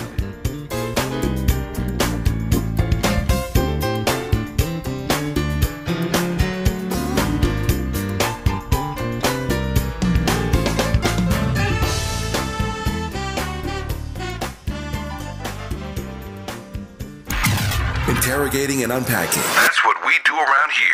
You're listening to Tavis Smiley. Make a move into a home of your own. With City National Bank's Ladder Up Home Loan Grant, you could receive up to $20,000 that you never need to pay back. Use it toward your down payment, save on closing costs, or to buy down your mortgage rate. Find out more at cnb.com/ladderuphome. City National, here for every stage of the journey. Property must be in a qualifying market in California, New York, or New Jersey. Additional terms and conditions apply. Not all applicants will qualify. Terms are subject to change without notice. City National Bank is an equal housing lender. Member FDIC. NMLS number 536994. 1 2 You ready? Somebody make some noise in this joint. KBLA Talk 1580 celebrates its 4th anniversary this year on Juneteenth. Here we go again. Hard to believe 4 years has gone by so fast. Oh my God. But here we are, still standing, still loving and serving our people as best we can. Yeah, that's what I'm talking about. To celebrate our 4th anniversary, we have 4 big events, and you're invited to all of them. She got a lot to say. Let's do this. Let's get it on. On Wednesday, June 18th, we go live on C-SPAN for the 2nd consecutive year with our Climate Justice plus Black Health Symposium. Tavis Smiley will moderate an all-star panel of thinkers and influencers as we continue our vitally important climate justice work. Hey, Tavis Smiley, talk about. On Thursday, June 19th, you're invited to join us as we celebrate Juneteenth and our 4th anniversary. There will be plenty of food, fun, great music, good vibes, and all of your favorite KBLA Talk 1580 hosts will be there. Yeah, man. Flip the beat. On Saturday, June 21st, there are 2 big events you're invited to attend. I can't wait to hear it. This year, KBLA Talk 1580 continues its annual partnership with the Empowerment Congress for a community celebration and dialogue to educate, engage, and empower. This year's theme is resilience in the face of chaos. Can't wait to see what's up next. Y'all ain't ready for this. And new this year is our State of Black Women in Los Angeles Symposium, moderated by Dominique DePrima, with a luncheon to follow. Dominique will be leading a dialogue with some of the most impactful Black women leaders in Los Angeles, and you're invited to join. This is it. All of these events are free, but seating is limited, so you must register in advance at our KBLA1580.com website, where you can find all the details you need about each event. Check it out. It's our 4th anniversary, and we would love to celebrate it with you. I love you guys so much. There's nothing you can do about it. We're KBLA Talk 1580. The only black talk radio station west of the Mississippi. Thank you for having our black. Happy anniversary, KBLA. Love you. Love you. Robinhood Gold members can now enjoy the VIP treatment, receiving a 3% IRA match on annual retirement contributions. With Robinhood Gold, the perks of the high net worth are now available for any net worth. The new gold standard is here with Robinhood Gold. To receive a 3% boost on annual IRA contributions, sign up at Robinhood.com/gold. Investing involves risk. 3% match requires Robinhood Gold $5 a month for 1 year from first match. Must keep funds in IRA for 5 years. Go to Robinhood.com/boost. Robinhood Financial LLC member SIPC. Gold membership is offered by Robinhood Gold LLC. More honesty than you can handle. More empowerment than you can imagine. You're tuned in to Tavis Smiley.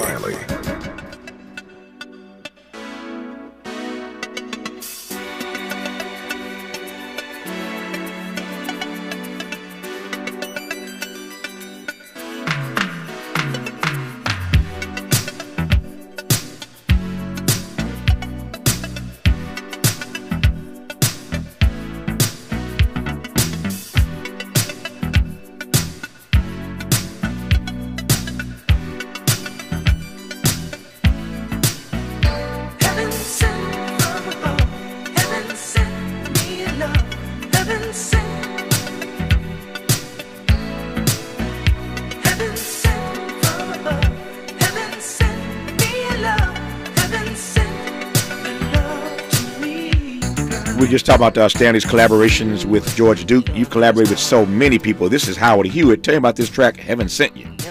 Well, Heaven Sent was a track that we put together. It was written by a guy named Denzel Miller.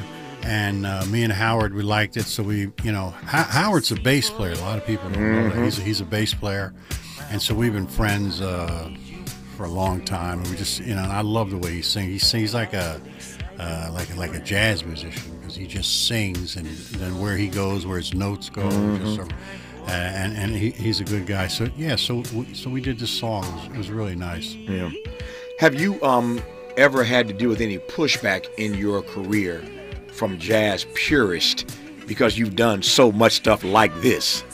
Yeah, I mean, I get pushbacks from every place. Yeah. That's what I like about it. And you like it, don't you? Yeah, I mean, because you could do like some jazz stuff, like more traditional jazz, and then you go do something else with someone else that's maybe not like more R&B. You get pushback from jazz listeners, but then you do the jazz stuff, and then some R&B people push back and say, why aren't you doing? So my career has always been, I just do exactly what I like. Yeah. And I sort of stay outside of all that kind of stuff. Yeah. I just create what I like. Yeah. And and that's all I do. Yeah. That's how you want to do it, man. Do what you like doing. Yeah. Our remaining moments with Stanley Clarke when we come forward. There's a big international jazz festival he's behind. It's called the Santa Monica International Jazz Festival, coming online very shortly here. We'll talk about the Santa Monica International Jazz Festival. Artistic director Stanley Clarke. He's got a double album dropping this summer. We'll talk about that. So a bit more to cover with Stanley Clarke before I let him out of here. You're listening to Tavis Smiley.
Freedom-loving folk. This is Tavis Smiley. I feel like freedom. If you're like me, 60 and retired, making ends meet, especially here at the supermarket and drugstore, is tough. I'm so blessed to have found benefitscheckup.org. It's a free and confidential website from the National Council on Aging that connected me to $1,200 a year in programs that help pay for food, medicine, utilities, and more. Maybe it can help you. benefitscheckup.org.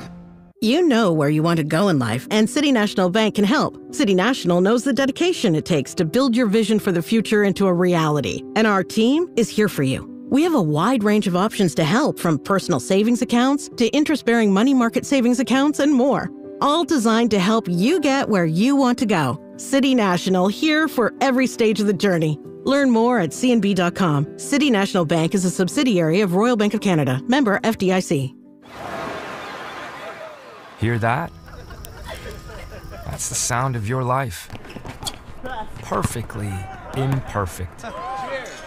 Beating in rhythm to the world you've created. But every time you drive after drinking, the music gets drowned out.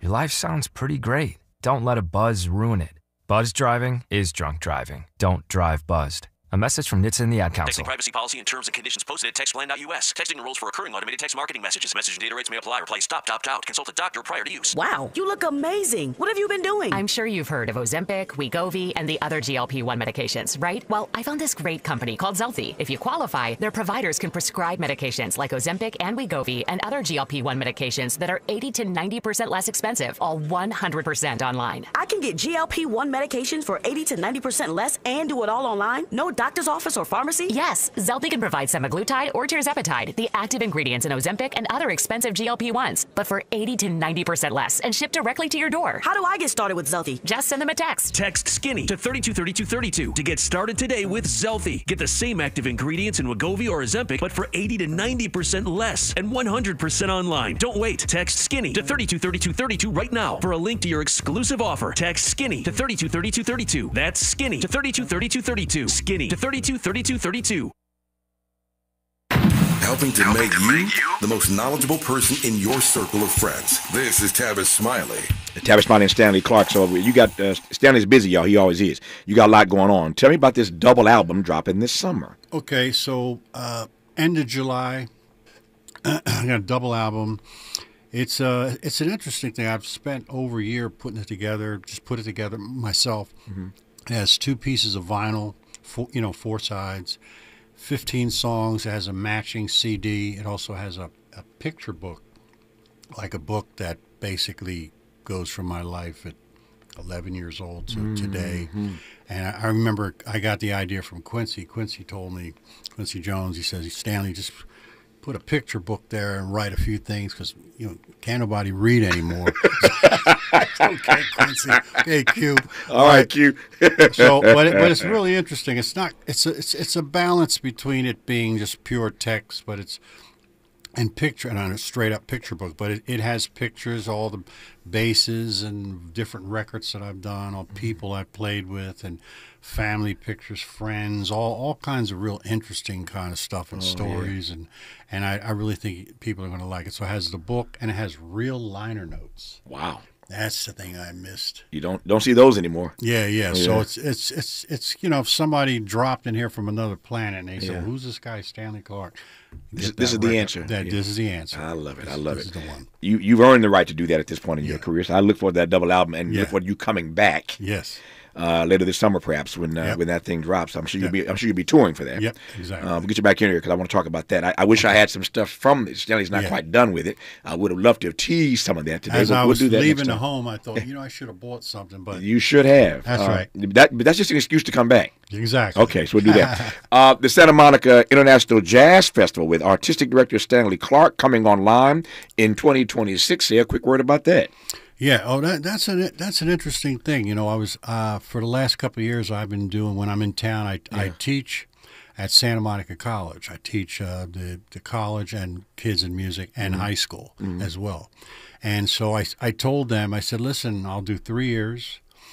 And so they said, well, can you sort of curate our little jazz festival? They had a little jazz festival that was on campus. So I said, well, I'll do it for 2 years, but the third year, you got to go bigger. You got to go outside. Oh, yeah. And let's have a real jazz festival in Santa Monica. So I said, matter of fact, let's make it an international jazz festival. Mm-hmm. And so what happened was I have a company called SM Festivals, and everything kind of fell in place. We made a deal with the Broad Stage, which is the foundation, Sure. you know, it's part of Santa Monica World. Yep. And we made a partnership with the city, various parts of the city, and they came on board, and they were very excited. And you know, I guess they couldn't understand why it hadn't happened there before now. So we're going to do it. It's really nice. I'm looking forward to it. There is no shortage of stuff that Stanley Clarke is working on, so there'll be any number of excuses to get him back in studio. But I can't wait till that double album drops. Yes, and next time you come on, we got to talk about how you develop that slap technique that only you can do. Yeah, well, on the electric and the acoustic. Well, just quick. Yeah. Just the inventor of that is Larry Graham. Yeah. And Larry, in my view, is probably in the last 50 years as far as a bass player to introduce something brand new. Yeah. He's so important, and sometimes he doesn't get the credit. But anyway, Larry, but you know, I do it the way I do it. But one thing that I did was I transferred it to the acoustic bass. Yeah. And that was my favorite part of the show is when you get done working that slap thing out on that acoustic, and you grab that towel and just you wave it to cool that thing down, man. Yeah, I'm cooling my hands down too. I love it. I'm out of time, but Stanley's gonna come back here again. Stanley, I love you. There's nothing you can do about it. I just love you, man. Yeah, I love you too, man. Thanks for being great, here. And I'll see you again real soon. I hope so. Back here tomorrow, Lord willing, to do it all over again. Thanks for tuning in to Tavis Smiley today, and as always, keep the faith.